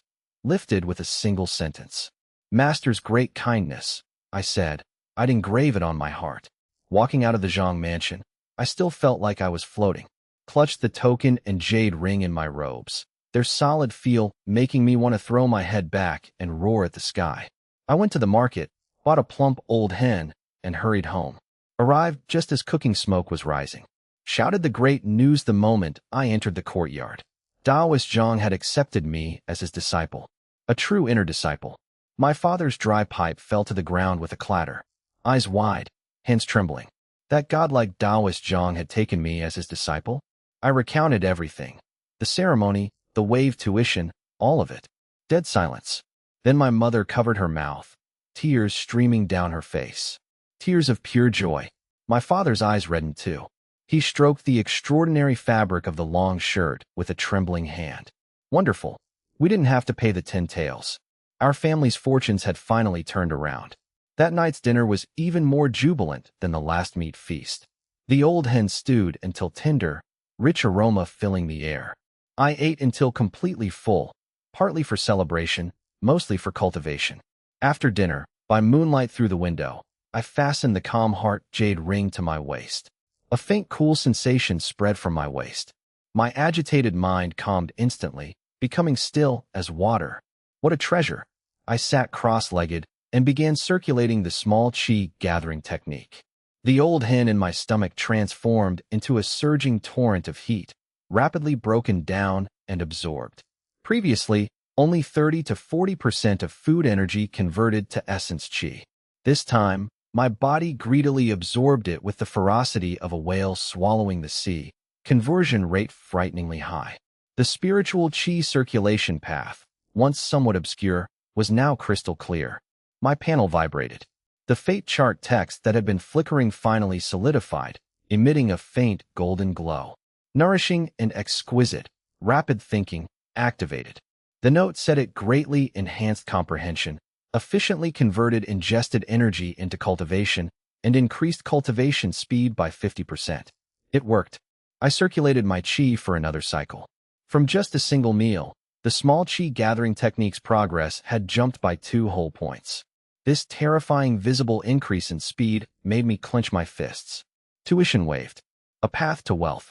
A renowned master. And my chi ability had leveled up. I gazed at the bright moon outside my window, a feral glint in my eyes. Next up, full-speed sprint. I'd show everyone what a true genius really was. Next morning, before dawn, I shouldered my hoe and went to the fields. Even with income from the training partner job and being a famous master's disciple, the farm chores still had to be done. Not just to lighten my parents' load, it was also a way to temper my character. After a double hour of work, sun high in the sky, I called to my father that I was taking a break to cultivate. He waved me on with a good-natured smile. I found a quiet spot by the fields and sat cross-legged. As I activated the small chi gathering technique, spiritual chi was drawn to me again. But this time, the sensation was completely different. After the nourishing and exquisite fate chart fully took shape, my 5 senses had taken a quantum leap. If before it was catching fish in muddy water with bare hands, now the water was crystal clear. A sliver every 2 days. I gauged the rate of increase in my dantian and calculated. At this rate, in half a year I'd accumulate 100 slivers, condense them into a complete strand, and enter chi cultivation first layer. More diligent, ate better, could shorten it even further. Then I felt something odd. Within the flow of peaceful pure chi, a different kind of fluctuation. Incredibly faint, my former self would have missed it entirely. But to my heightened senses now, it was glaringly obvious. More active than pure chi, carrying a cool dampness, extremely pervasive, as if it could seep through anything. Spiritual chi with a special attribute. Curious, I followed the source, slowly rising and heading north. Through dense reed thickets, the view opened up. A wide river sprawled before me, waters surging eastward with a dull roar. Morning mist hung over the surface like gauze. The Sama River, notoriously treacherous. Village elders said the depths held sentient fish demon water monsters. Some claimed to have seen the river god's eerie wedding sedan on foggy days.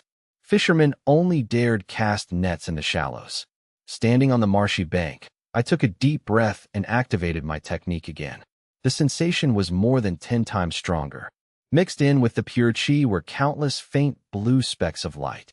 As I breathed, they danced joyfully, even burrowing into my pores on their own. Water attribute spiritual chi. Taoist Zhang's lessons surfaced. Nature's spiritual energy had various attributes. For a chi-introducing stage cultivator, the very first strand they absorbed was the most critical. It determined their future foundation and path.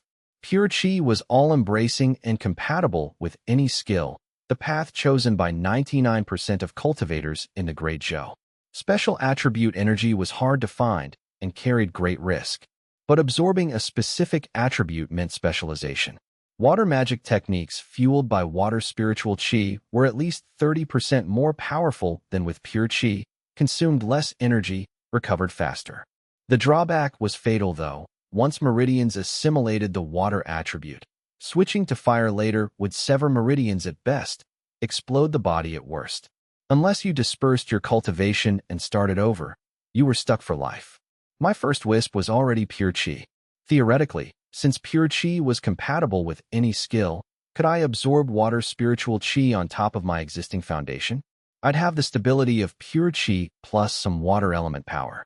And the spiritual energy density here was clearly much higher than the field's. But I suppressed the impulse. Too risky. I was just a beginner, knew nothing about attribute conflicts.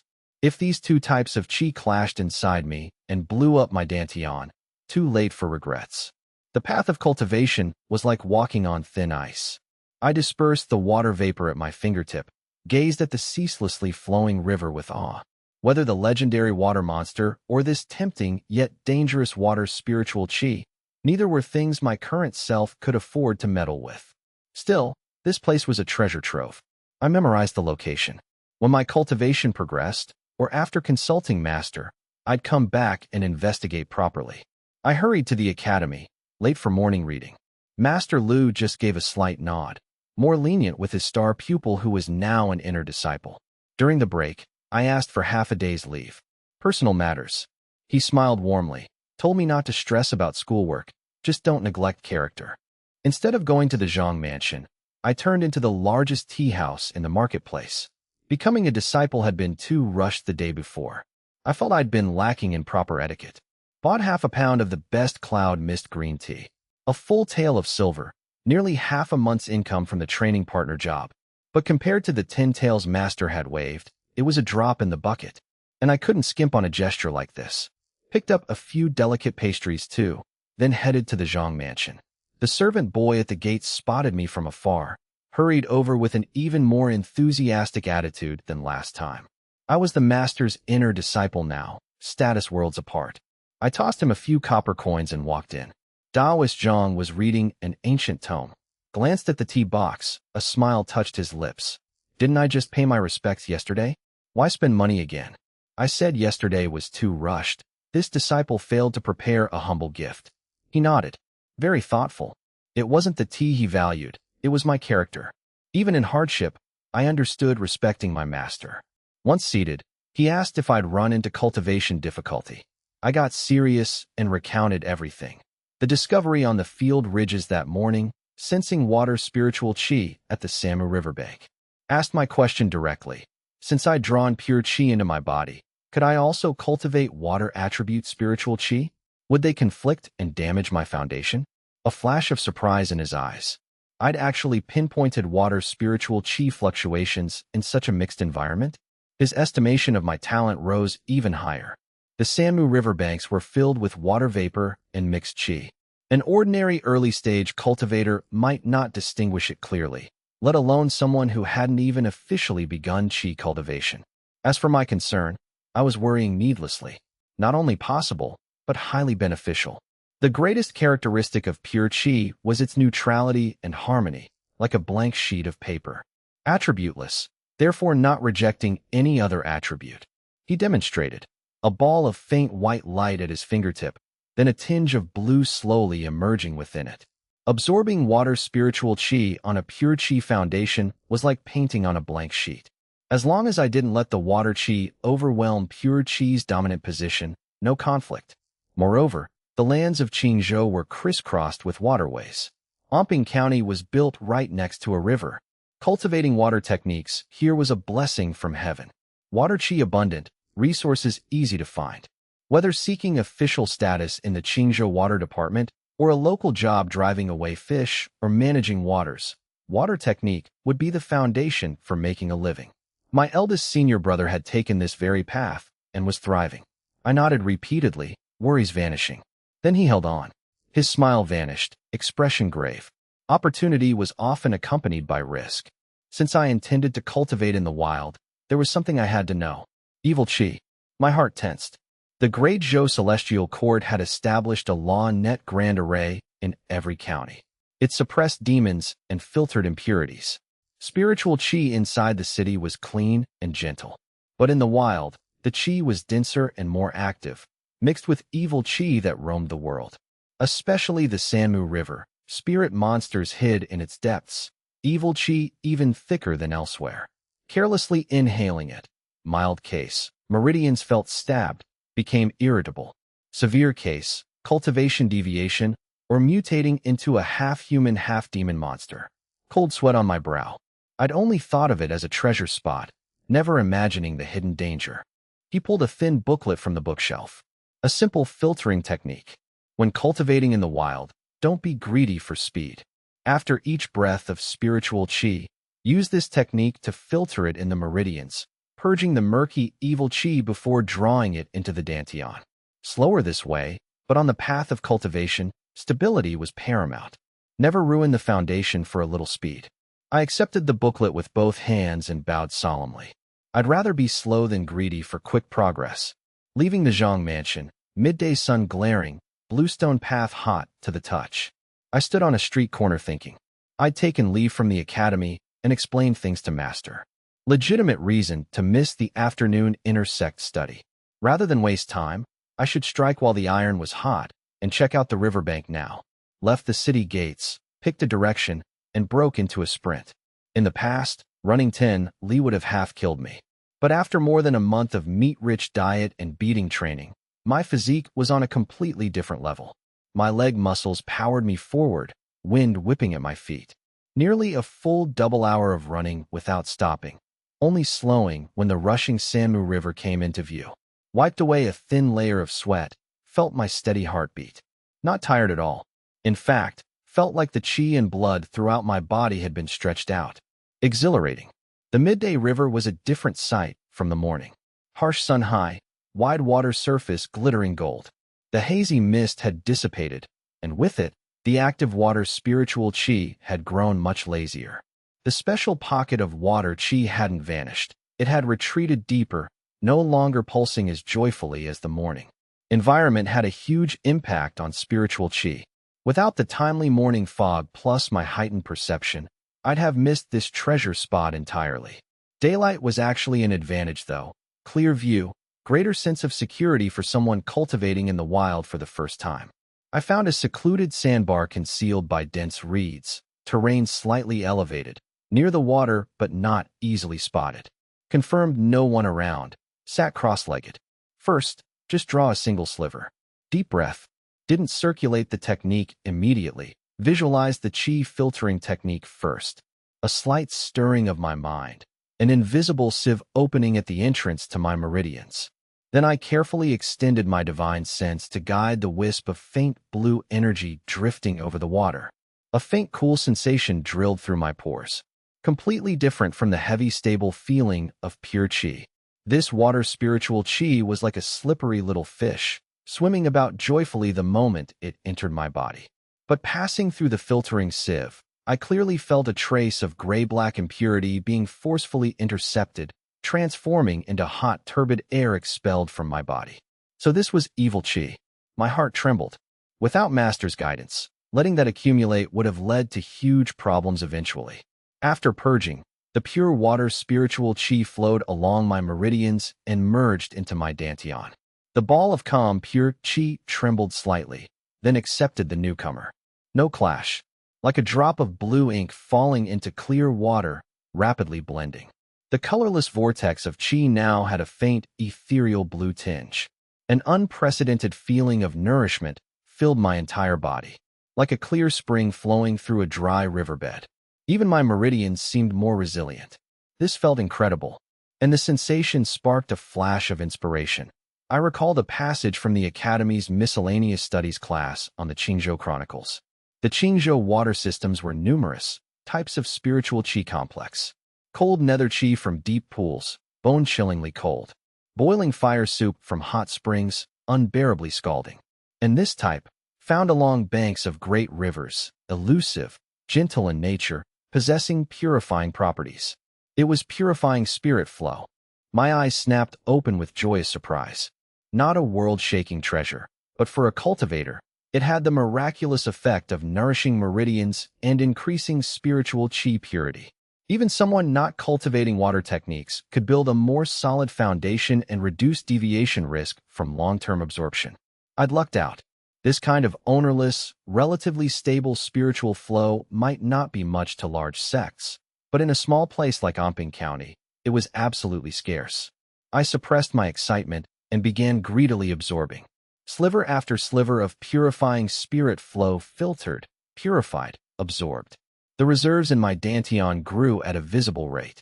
Eventually, a faint swelling in my meridians told me to stop. Even though I'd only absorbed a little, the quality was absolutely superior to what I usually gathered.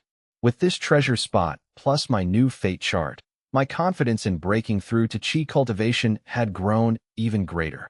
I was about to leave when my gaze paused on the water's surface nearby. The previously calm water seemed to shift unnaturally, sending out an extremely faint ripple, like something underwater had been disturbed. I stared but found nothing, just river water flowing eastward. My imagination? A big fish? A threat of vigilance rose. The Samu River was an evil land. I'd have to be even more careful when cultivating here in the future. I lingered no longer, passed through the reeds, and disappeared at the edge of the fields. Time passed like a white steed glimpsed through a crack in a door. Another month slipped away. Taoist Zheng's calm voice stopped our practice. For disciples exhaled long breaths of turbid air, foreheads beaded with sweat, eyes shining with excitement. Over the past month, everyone's progress was plain. Li Jinyuan and Wang Xiaolu had finally crossed the threshold of qi sensing, each accumulating their first wisp or two of spiritual qi. Faint as a candle flickering in wind, but they'd officially stepped through the gates of cultivation. Taoist Zhang critiqued each one. Li Jinyuan, progress but too impatient, qi in meridians like rootless duckweed instead of a gentle stream. Haste makes waste. Li Jinyuan, flushed with shame, bowed, promised to correct. Wang Xiaolu, average aptitude but simple honest nature, needed to refine his perception of spiritual qi. Practice the calm heart spell more. Guqing got approval.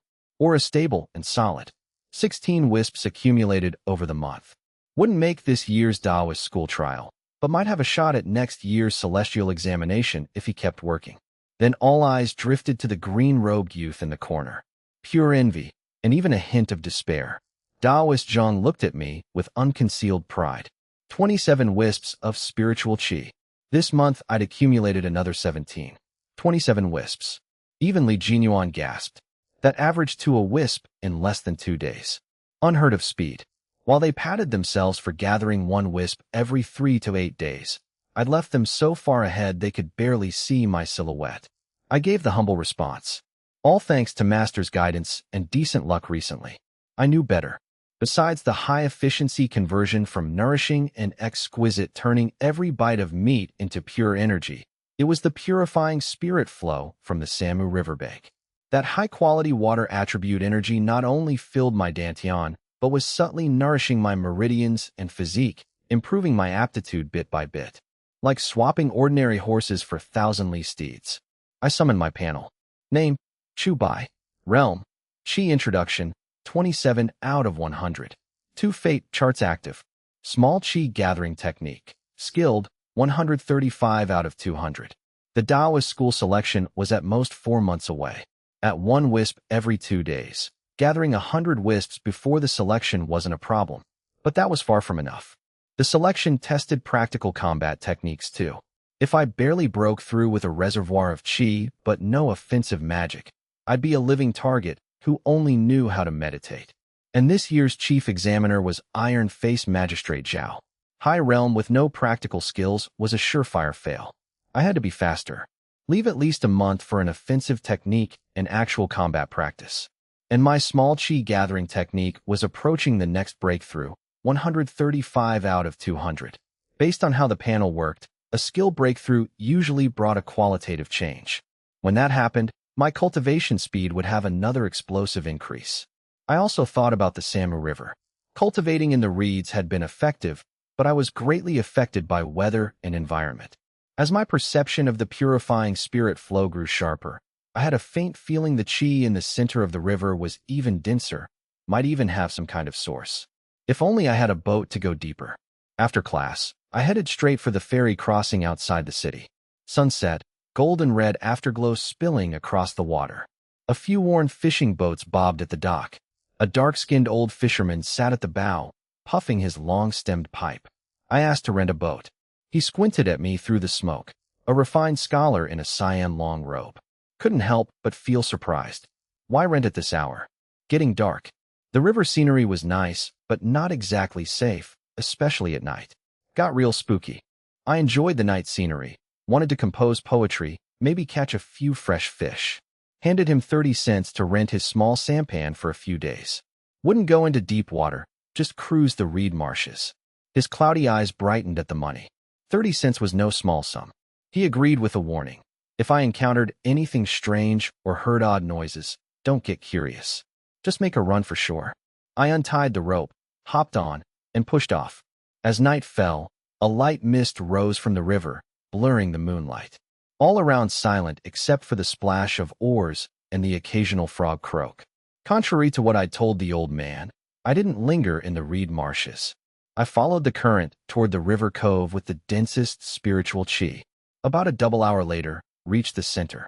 Current gentle, cove surrounded by tall reeds, extremely secluded. The moment I stopped the boat, I could feel the surrounding air was so humid it felt like water could drip from it.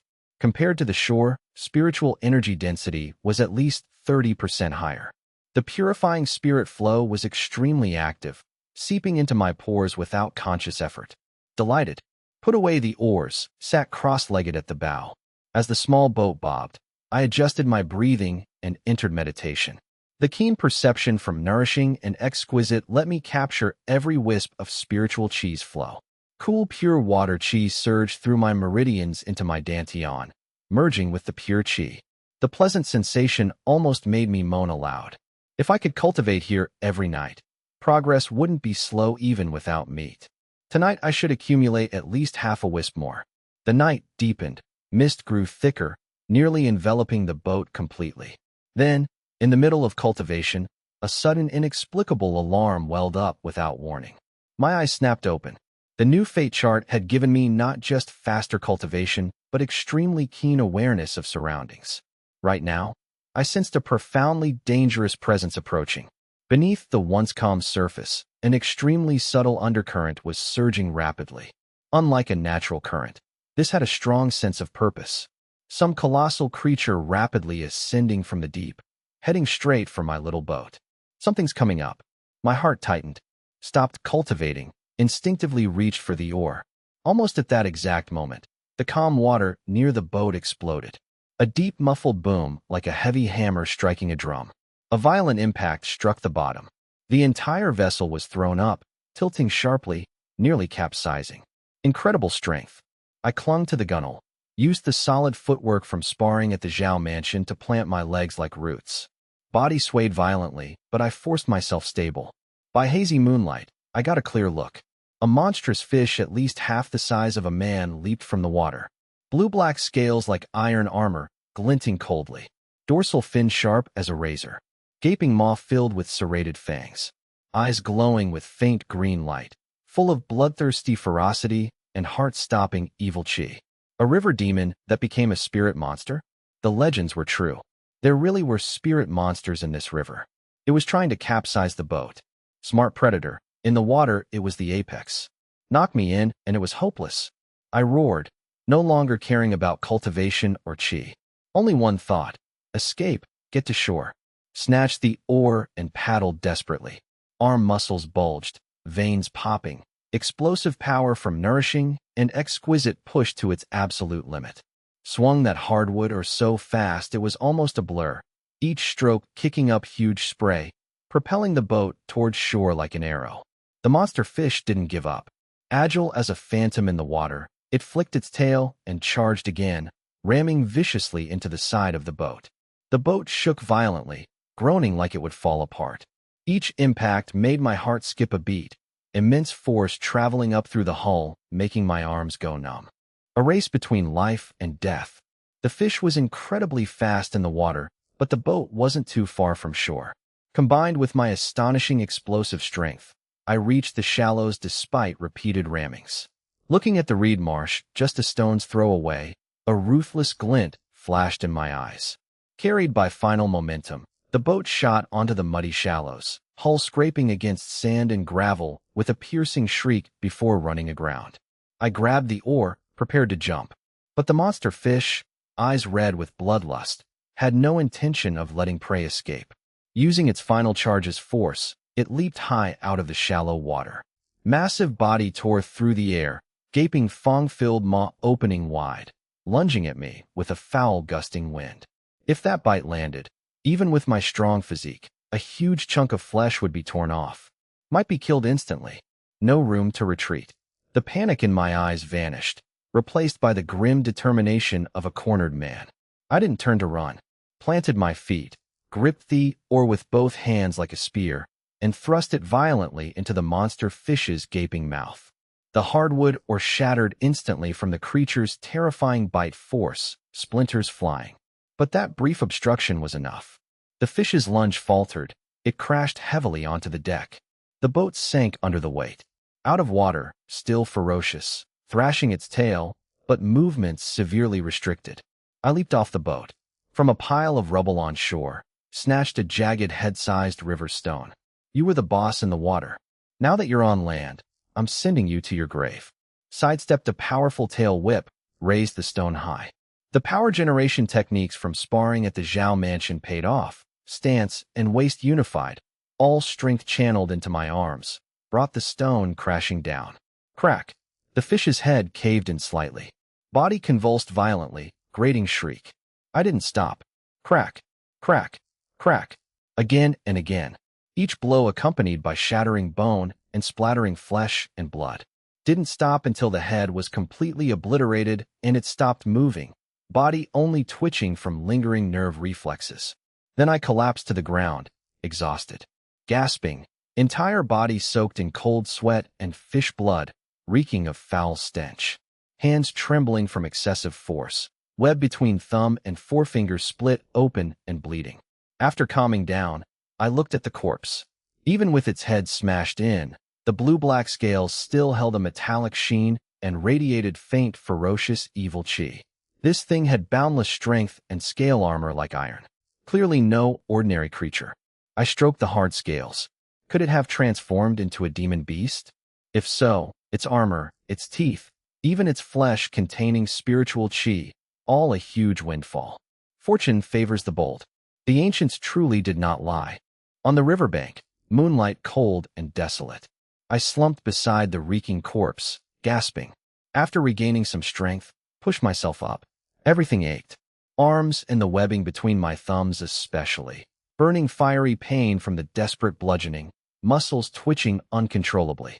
Just as I was about to check my injuries, my panel appeared, vibrating faintly. Below the activated nourishing and exquisite line, a third line of text slowly materialized. Characters flickering, not yet set. 7 kills fate. Inactive. The note said it sought victory through peril, decisive and ruthless in slaughter. Wreathed in evil chi, combat intuition and explosive power greatly enhanced. Would grow stronger after every battle. 7 kills fate.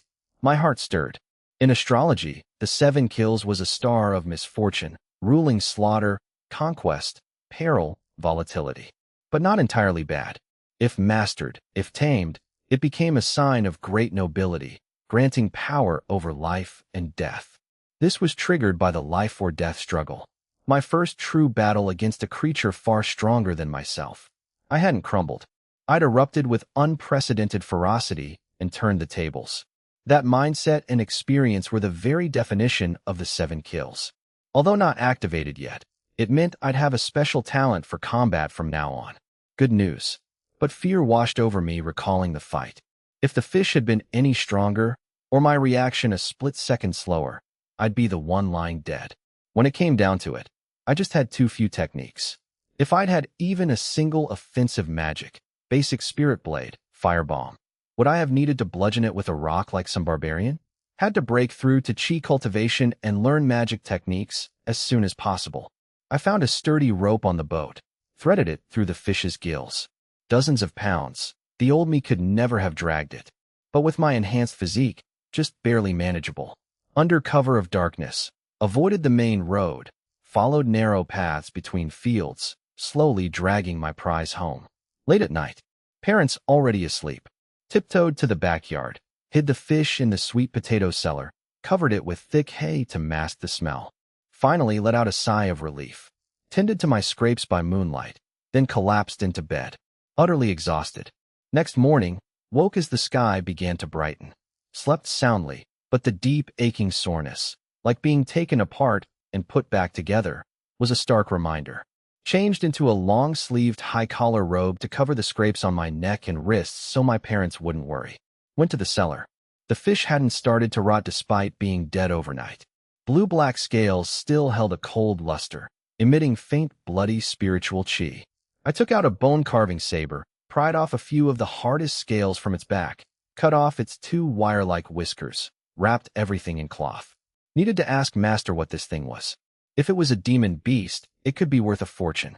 At the Zhang mansion study, Taoist Zhang was sipping tea when I arrived so early.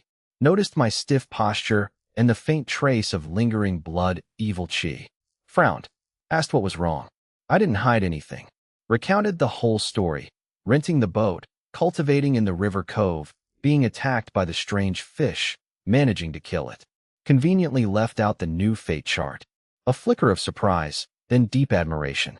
Good lad. Guts.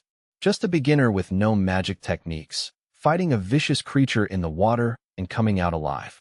That calm in the face of danger was more valuable than any natural talent. I placed the cloth bundle on the table.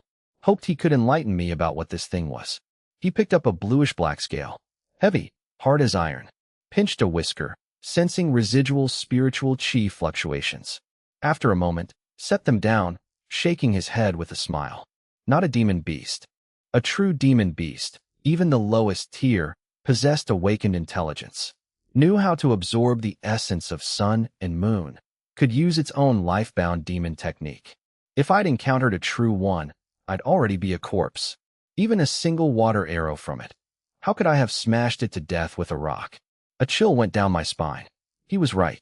The creature had been vicious but had no real intelligence. Only attacked mindlessly. That was the only reason I'd slipped through. It had lived a long time in a place rich with spiritual chi, the river cove I mentioned. Nourished by that chi, its body grew far stronger, armor hard as iron.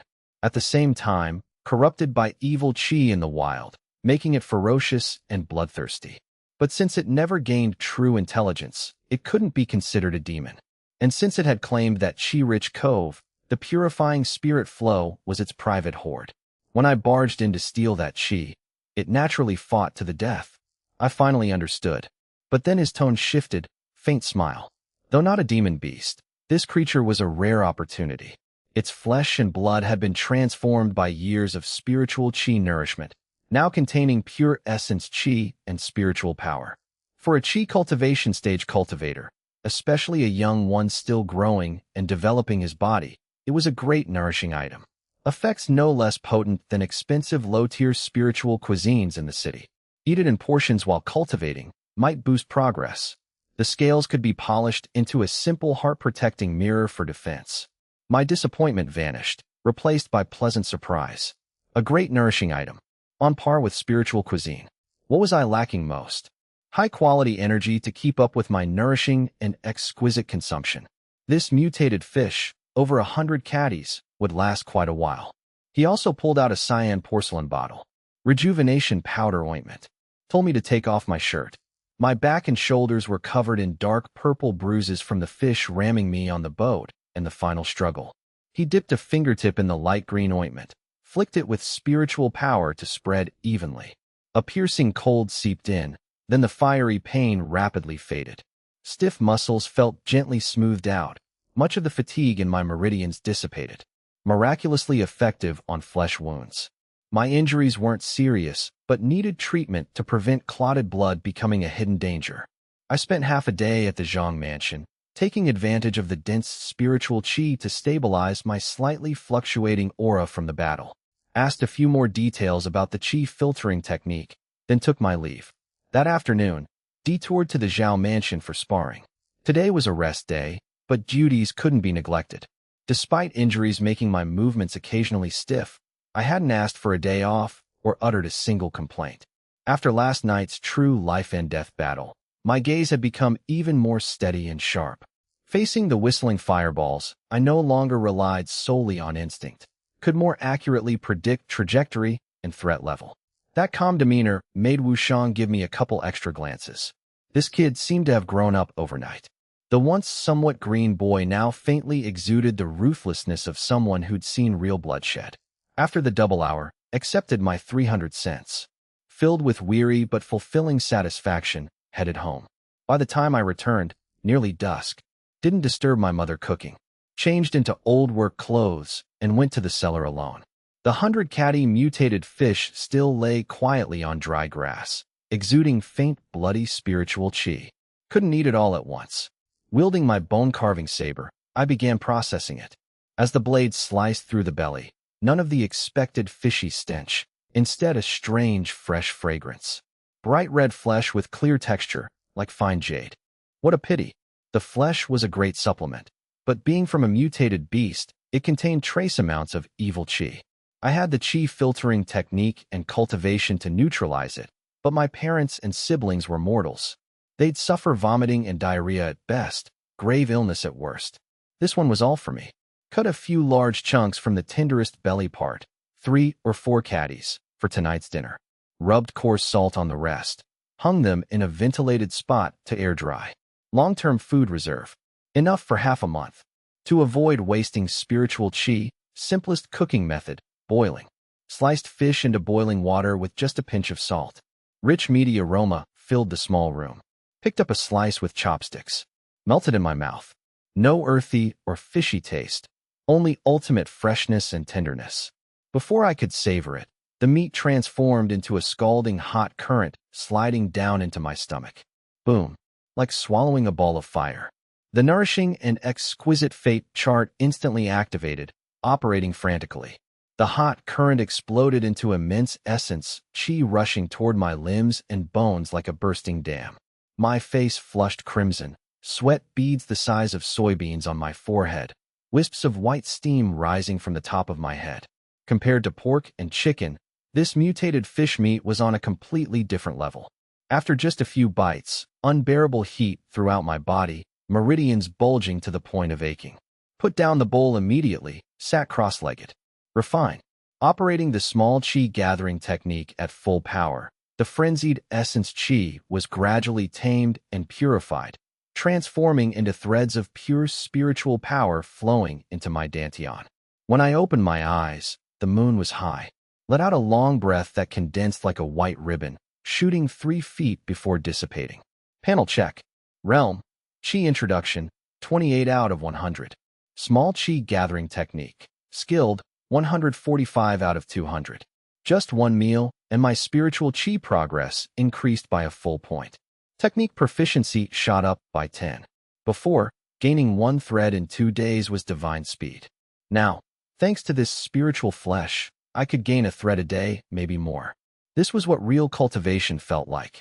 I clenched my fists, feeling power brimming within me, ready to burst out.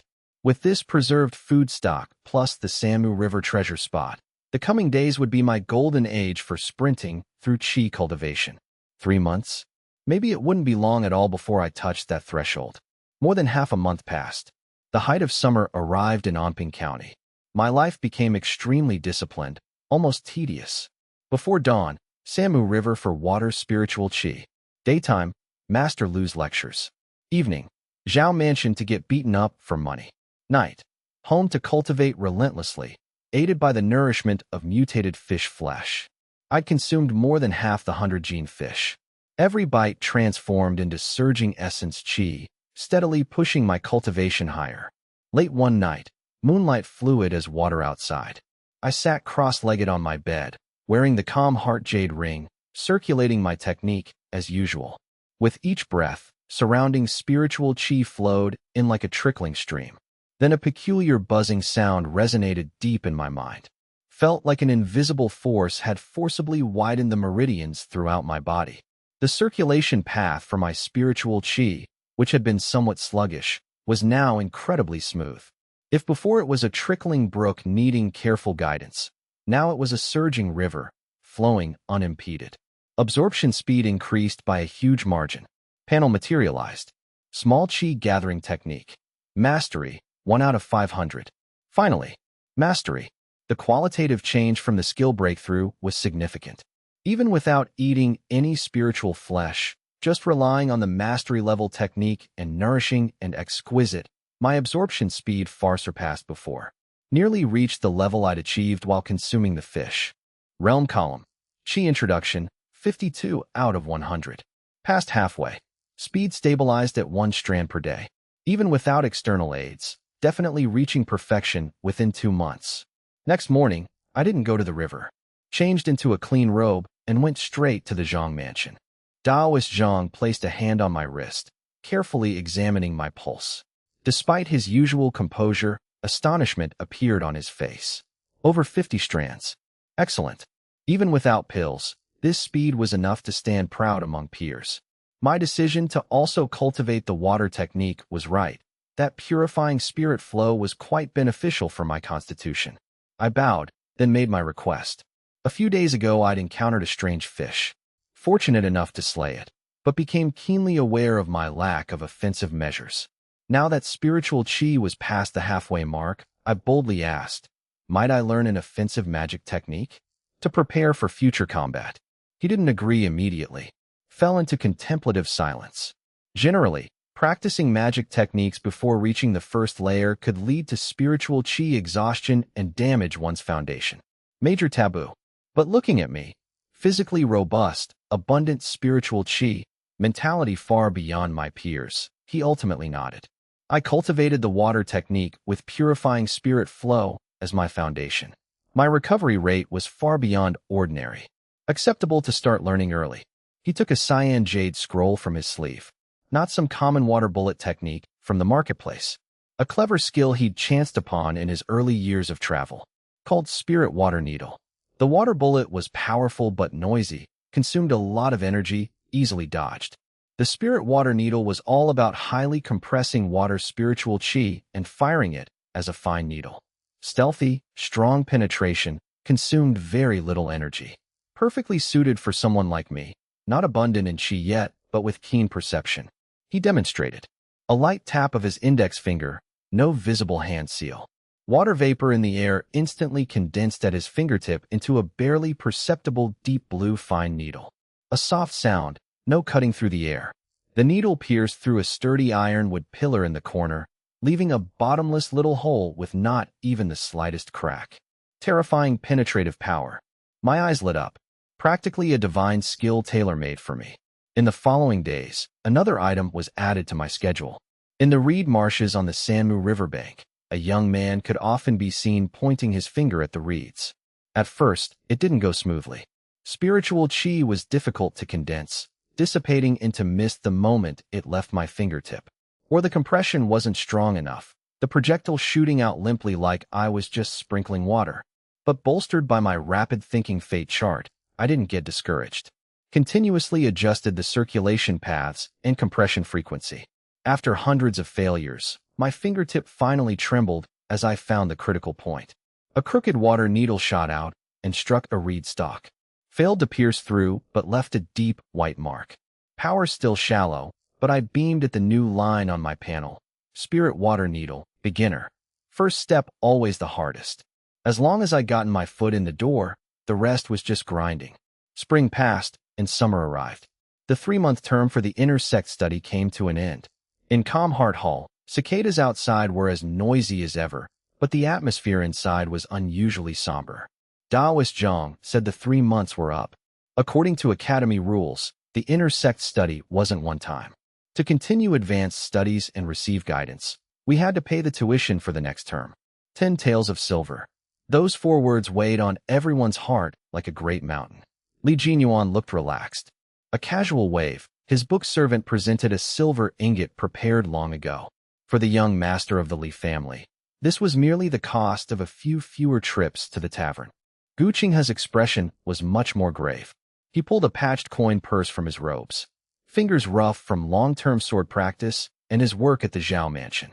Blood money earned over 3 months as a human punching bag, getting thrown around and bleeding, plus manual labor at the docks. He counted and recounted, took a deep breath, handed it over with a trembling hand. He would continue. Then Wang Xiaolu, the fisherman's son, usually so quick-witted, stood with his head bowed, face flushed red. After a long silence, as if all strength had left him, he slowly stood and gave Taoist Zhang a deep bow. Voice choked. His father had injured his leg while fishing a few days ago. All the family's savings went to medicine. This path of cultivation, he could no longer afford to walk it. Taoist Zhang sighed softly, told him to go. Even without the inner sect, as long as he was diligent, there were other paths. He'd achieved qi sensitivity in 3 months, could easily go back and live as a wealthy man. After class, I walked Wang Xiaolu to the academy gate. He glanced back at the Calm Heart Hall plaque, eyes full of reluctance. Told me he was truly envious, not only talented, but taken as Master Zhang's personal disciple. But he was content. At least got his foot in the door, gained qi sensitivity. Could go back and help the family with fishing. With strength and eyesight a little better than a mortal's, life should be pretty good. Watching his lonely figure retreat and disappear at the end of the street, I felt a mix of complex emotions. The path to immortality was cruel. This was the first filter, wealth. Without my panel, without meeting a benevolent master who waived tuition, I might have been one of those leaving in despair today. Gu Qinghe walked up beside me. Watching Wang Xiaoyou's departing figure, his eyes revealed a fierce glint, a wildness forged by life's hardships. He didn't want to go back to fishing. Even if he died on the martial arts arena at the Zhao Mansion, even if he had to be a human target for the rest of his life, he would climb up. Didn't want to live that hand-to-mouth life anymore. Then he asked if I'd paid my share. Not wanting to provoke his fragile pride, I answered vaguely.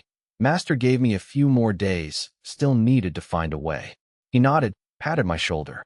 Not easy for any of us. Would be better if we could become real cultivators one day. We stood shoulder to shoulder, watching the sun set over Anping County. Fewer and fewer fellow travelers on the road of cultivation. But I clenched my fists. I wouldn't just stay on this road. I'd walk at the very front, reach the very top. Deep in the night, at the Samu River heart, I skillfully steered my small boat to the river cove where spiritual qi was most dense. Silence reigned, broken only by the whisper of breeze through reeds. I sat cross-legged. Just as I entered meditation and tried to draw upon the familiar purifying spirit flow, I sensed something wrong. The flow, which had always been stable here, docile as a lamb, was unusually restless tonight. The faint blue specks of light were slowly moving downstream, like a migrating school of fish. No matter how I tried to guide them, I couldn't stop them from leaving. It was drifting away. Alarm flared. I'd heard in a general studies class that this type of ownerless heaven and earth spiritual flow was inherently unpredictable, following the water veins. It had only gathered here temporarily. Now it was leaving.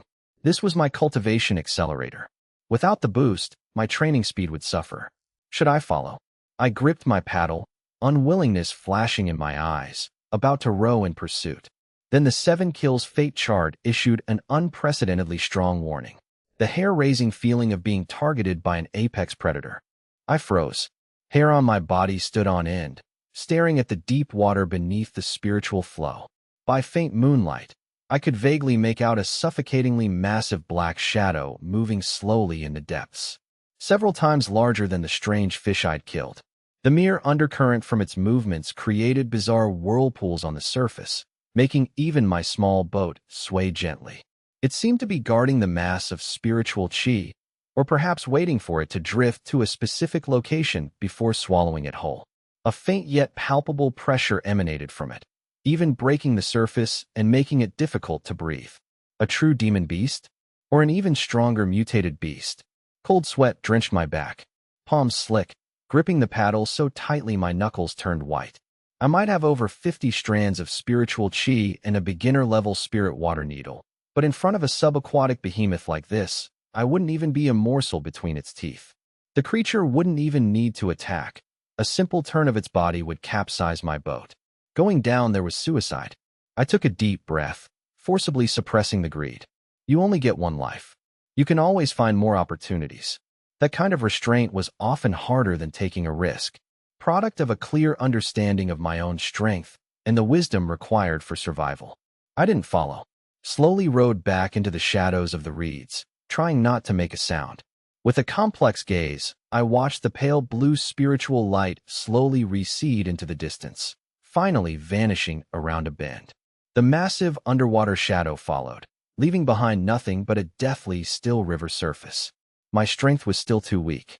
Gazing at the empty river, I felt a sense of loss, quickly replaced by fighting spirit. If I were already a chi cultivation cultivator, would I have needed to be so timid? Had to break through as soon as possible. Once my divine skill was perfected, I'd come back and investigate the bottom of this river. Having lost the efficient boost from the purifying spirit flow, my cultivation speed dropped from less than a day per strand back to 1 strand per day. Even so, this left ordinary people in the dust. Compared to classmates struggling for a single strand over several days, I was still a genius to be looked up to. I wasn't discouraged. Adjusted my mindset and, relying on my mastery-level small chi gathering technique and the water grind, began a long period of accumulation. For the next 2 months, my life became extremely disciplined and monotonous. Every morning, Samu River banks. Even without the special spiritual flow, the water chi was still denser than elsewhere. Every weekend, Zhao Mansion for sparring. Zhao Xing's firebomb grew more skilled, power increasing each session. But my responses became more composed too. On several occasions when his offense was too fierce and forced me into a corner, I subconsciously applied the principles of the spirit water needle. Didn't use the actual move, but the water vapor I guided with my fingertips was enough to cleverly dissipate the firebomb's impact, secretly astonishing Wushang. Evenings entirely on spirit water needle practice. Progressed from hitting stationary reeds to accurately striking leaves swaying in the wind, and finally to shooting down flying mosquitoes. Every flicker of my fingertips was another step in honing control over spiritual chi. Through monotonous repetition, the proficiency on my panel steadily increased. 1 month, 2 months. Time trickled away like fine sand through fingers. Cicadas in Anping County grew sparse as autumn air deepened. My total spiritual chi slowly climbed from 52 to 60, 70, 85, 95. As my body became more suffused with chi, my aura grew more ethereal. Once slightly dark skin now had a faint flowing luster from spiritual chi nourishment. The divine light in my eyes was restrained. Even standing still, I gave off the impression of a deep still abyss or a towering mountain. Finally, one night 2 months later, I looked at my panel, chi introduction, 99 out of 100, and stopped cultivation. From my Dantian chi came a distinct feeling of fullness, like a bottle filled to the brim, ready to overflow with a single additional drop. The sign of a breakthrough. That night, a thunderstorm raged outside. Fat raindrops hammered the eaves like war drums. Gale-force winds slapped rain against the window lattice. For an ordinary person, a stormy night with chaotic, violent spiritual chi was the worst possible time for a breakthrough. A slight misstep could mean drawing thunder and fire into the body. But for me, cultivating a water technique with a foundation of purifying spiritual energy, the abundant water vapor in the air was a heaven-sent boon. I sat cross-legged on my bed, put on the calm heart jade ring. Mind instantly became tranquil as a deep pool. Tonight's the night. Took a deep breath and operated the small chi gathering technique with all my might. As I breathed, the incredibly active water spiritual chi outside was drawn to me, surging into my body like fledgling swallows returning to their nest, providing the final crucial 100th strand. Boom. As the 100th strand fell into place, quantity triggered qualitative transformation. The chaotic, swirling vortex of chi in my dantian was suddenly crushed by an invisible immense force, collapsing violently inward toward its center. For an ordinary person, compressing 100 strands into a single thread was extremely dangerous. The slightest miscalculation meant backlash, damaged meridians, complete dissipation of cultivation. But at that moment, the unceasing labor fate chart on my panel flashed faintly. The rampaging spiritual chi seemed to turn into obedient soldiers. Without me expending effort to suppress it, the chi began compressing and transforming in an orderly fashion along a predetermined path. During compression, the purifying spirit flow, which made up the majority of my chi, showed its domineering nature. It rapidly assimilated the original pure chi, dyeing the entire vortex a pure azure blue. Condense. I roared inwardly. A silent boom echoed in my mind. The massive cloud of gaseous spiritual chi vanished completely. In its place, a single thread, fine as a strand of hair, but incomparably solid, glowing with deep blue light. Magical power. The moment it formed, it began circulating through my meridians on its own. Wherever it passed, minute impurities, trace evil chi from the mutated fish, toxins from years of mortal grains, were instantly washed away by the azure light. An unprecedented feeling of lightness spread through my entire body, every pore opening up to breathe. So this was the chi cultivation stage. I opened my eyes, a flicker of blue light in their depths. 5 senses infinitely magnified, could clearly hear each individual raindrop hitting the leaves outside. Clenched my fist, surging power coursing through me. If I encountered that strange fish again, I was confident I could obliterate it with a single punch. I raised my right hand, channeled the newborn strand of magical power to cast Spirit Water Needle. Before, it had taken 3 breaths and extreme care. Now, instantaneous. A speck of blue light flashed from my fingertip. The water needle, solid as a real needle, shot out instantly with bone-chilling coldness, pierced a hardwood plank and embedded deep in the earthen wall behind it, leaving only a tiny hole surrounded by faint white frost. After just that one attack, the thread of magical power in my dantian had been depleted by only a minuscule amount, already recovering fast by drawing on water vapor in the air. I did it. I looked at the blue magical power dancing on my fingertip, a confident smile playing on my lips. I'd finally become a true cultivator. The Taoist school selection? 90% certain I'd pass. And this special purifying power might just become my biggest trump card. At dawn on the Sanmu riverbank, thin mist like gauze shrouding the quiet reed marsh, I stood silently atop a smooth green stone polished by the river's current, eyes slightly closed. As I breathed in and out, the air around me seemed to solidify, an invisible pressure faintly emanating from me. Condense. I lightly tapped my right index finger into the air. The surrounding water vapor, as if answering some irresistible summons, rapidly converged at my fingertip. The water needle, which used to take 3 breaths to barely form, now solidified in a single breath. A fine dark blue needle, only about an inch long, yet emanating a chilling aura that made the heart palpitate, as if carved from the purest ice crystals. This was the Spirit Water Needle enhanced by purifying power. Not only did it form extremely quickly, but the spiritual power within was incredibly dense. I flicked my finger. The needle shot out without hesitation. It didn't dissipate upon leaving my body like magic formed from ordinary spiritual chi. Instead, like an exceptionally agile fish, it carved a graceful yet strange arc through the air, precisely piercing a withered yellow reed leaf drifting several meters away. A pinhole-sized round hole appeared in the center, edges perfectly smooth. Didn't even cause a flicker of movement, as if the leaf was always meant to have a hole in it. Panel check. Spirit Water Needle. Beginner, 29 out of 100. Proficiency wasn't at the next level yet, but with magical power enhancement, its strength was on a whole other level. If this hit someone, it could probably pierce right through flesh and blood. I nodded in satisfaction. Today was another sparring day at the Zhao Mansion. Perhaps it was time to show a little bit of my strength. After all, just taking beatings all the time wouldn't earn enough to support future cultivation. Besides, I wanted to test what my current combat abilities truly were. Afternoon at the Zhao Mansion's private courtyard. Waves of heat rolled across the martial arts arena. Zhao Xing roared, hands forming a spell. 2 firebombs shot out one after another, carrying scorching heat waves that cut off all of Gu Qinghe's escape routes. Under Wu Shang's strict tutelage, his firebomb technique had reached the skilled realm. Casting speed faster, power greater, could even manage a simple double shot. Gu Qinghe was struggling.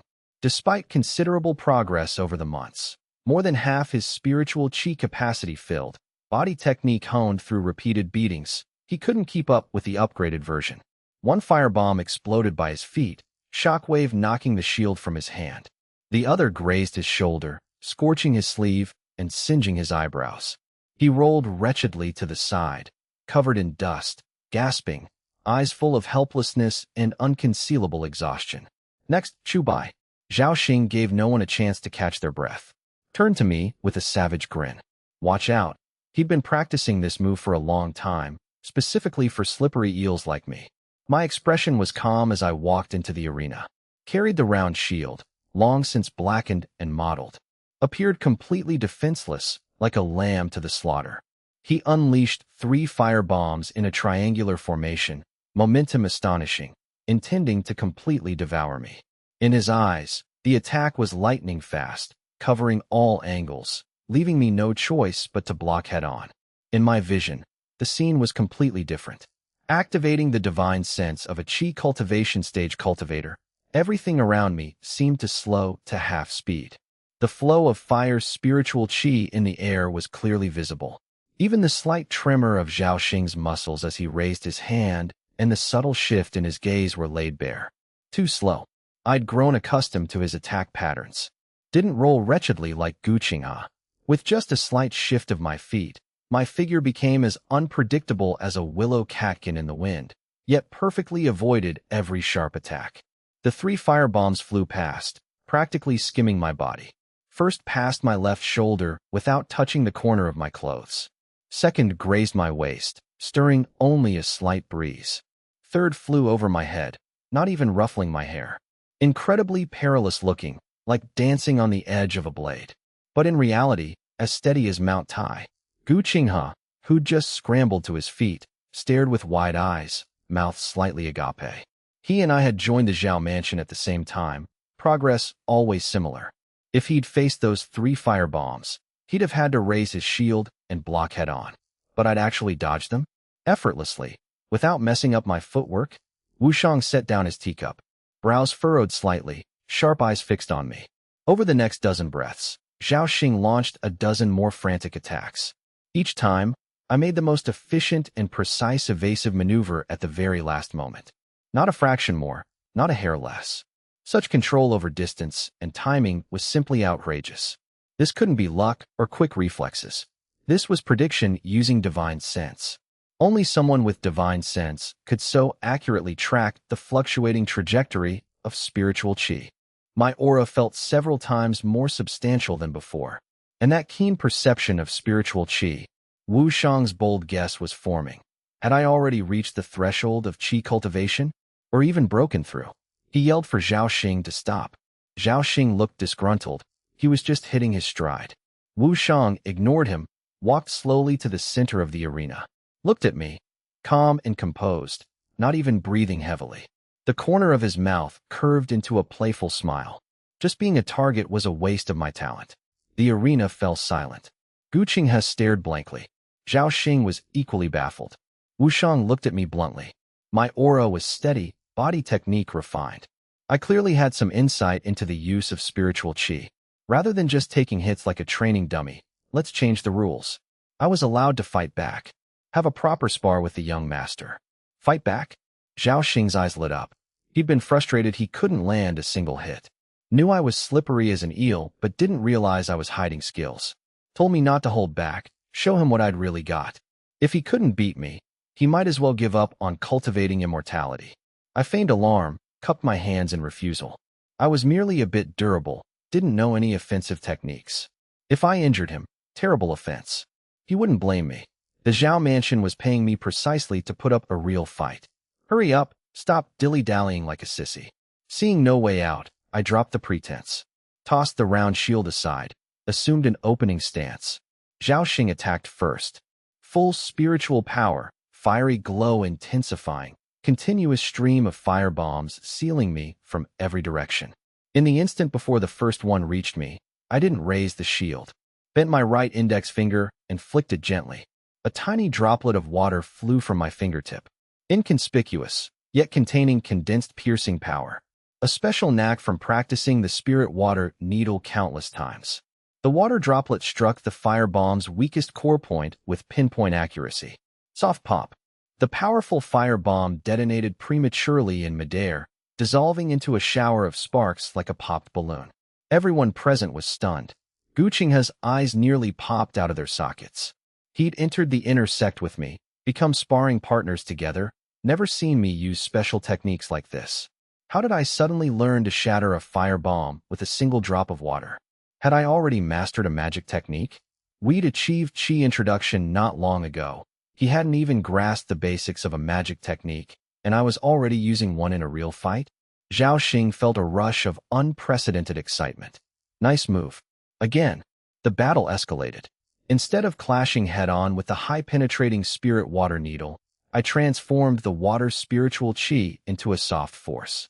Moved with fluid grace, at times pulling moisture from the air to form a curtain of water to obscure his vision, at others flicking a water droplet to disrupt his casting rhythm. Using softness to overcome hardness. 4 ounces moving 1,000 pounds. We were locked in a back-and-forth exchange, surprisingly evenly matched. After several dozen exchanges, Zhao Xing unleashed his ultimate move, fused 2 fire bombs into a single washbasin-sized explosive fireball that roared toward me on a wave of blistering heat. My eyes narrowed, could no longer hold back so much. Blue light flashed at my fingertip as a solid line of water shot out. No longer the soft force, a sharp piercing power. Break. The line of water met the fireball head-on. Water and fire crashed together, kicking up a thick cloud of white steam that enveloped the entire arena. Massive shockwave sent rubble flying, heat wave forcing Gu Qinghe to retreat several steps. When the steam dissipated, Zhao Xing was half kneeling on the ground, spiritual power depleted, panting heavily. On the body-protecting magic shield before him was a distinct wet mark, right at the level of his throat. If this had been a real fight, he'd be a corpse. Meanwhile, I was also half kneeling in the distance, feigning exhaustion, face slightly pale. Cupped my hands. The young master's might was truly divine. I lost by half a move. Zhao Xing roared with laughter. Exhilarating. Amazing fight. 1,000 times better than fighting useless lumps of wood. He might be arrogant, but he wasn't a fool. He could clearly see I'd held back on the final move. That line of water wouldn't have pierced his magic shield. It would have pierced his throat. Wu Shan gave me a long, deep look. He was now certain. I'd already reached the Qi cultivation stage.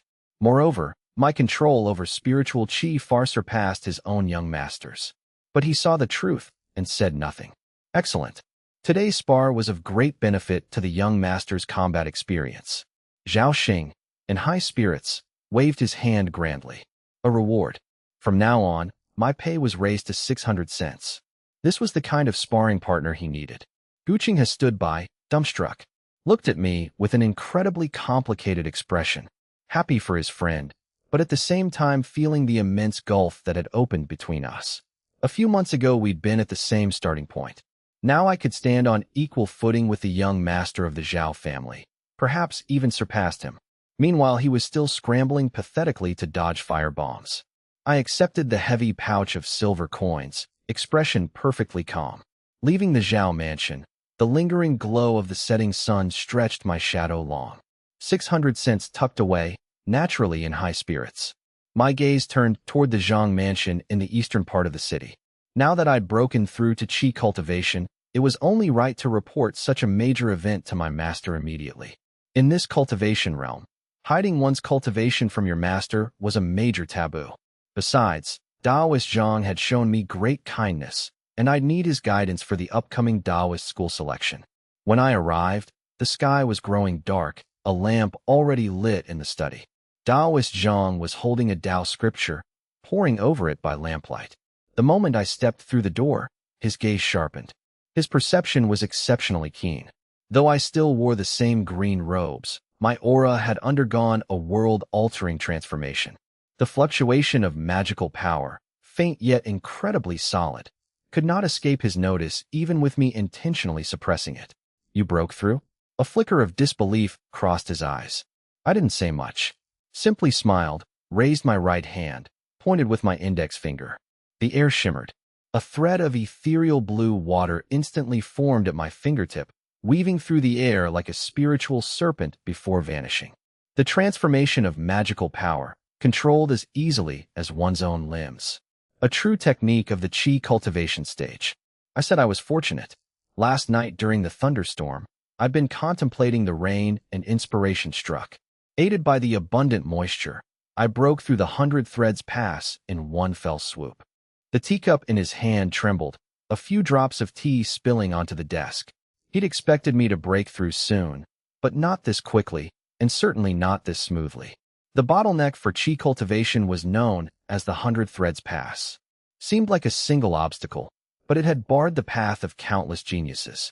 Ordinary disciples would burn incense, purify themselves in a quiet chamber, need their masters as guardians, have barrier-breaking pills at the ready, painstakingly enter seclusion for several days. But me?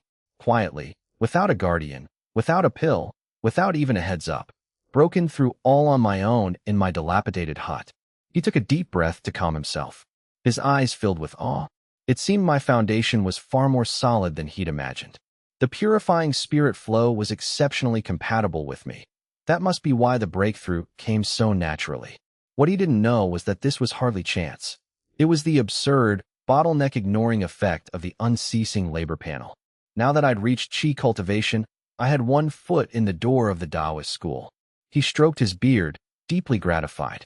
His closed-door disciple was truly a natural-born cultivator. But I must not grow complacent. At most 1 month until the Taoist school selection.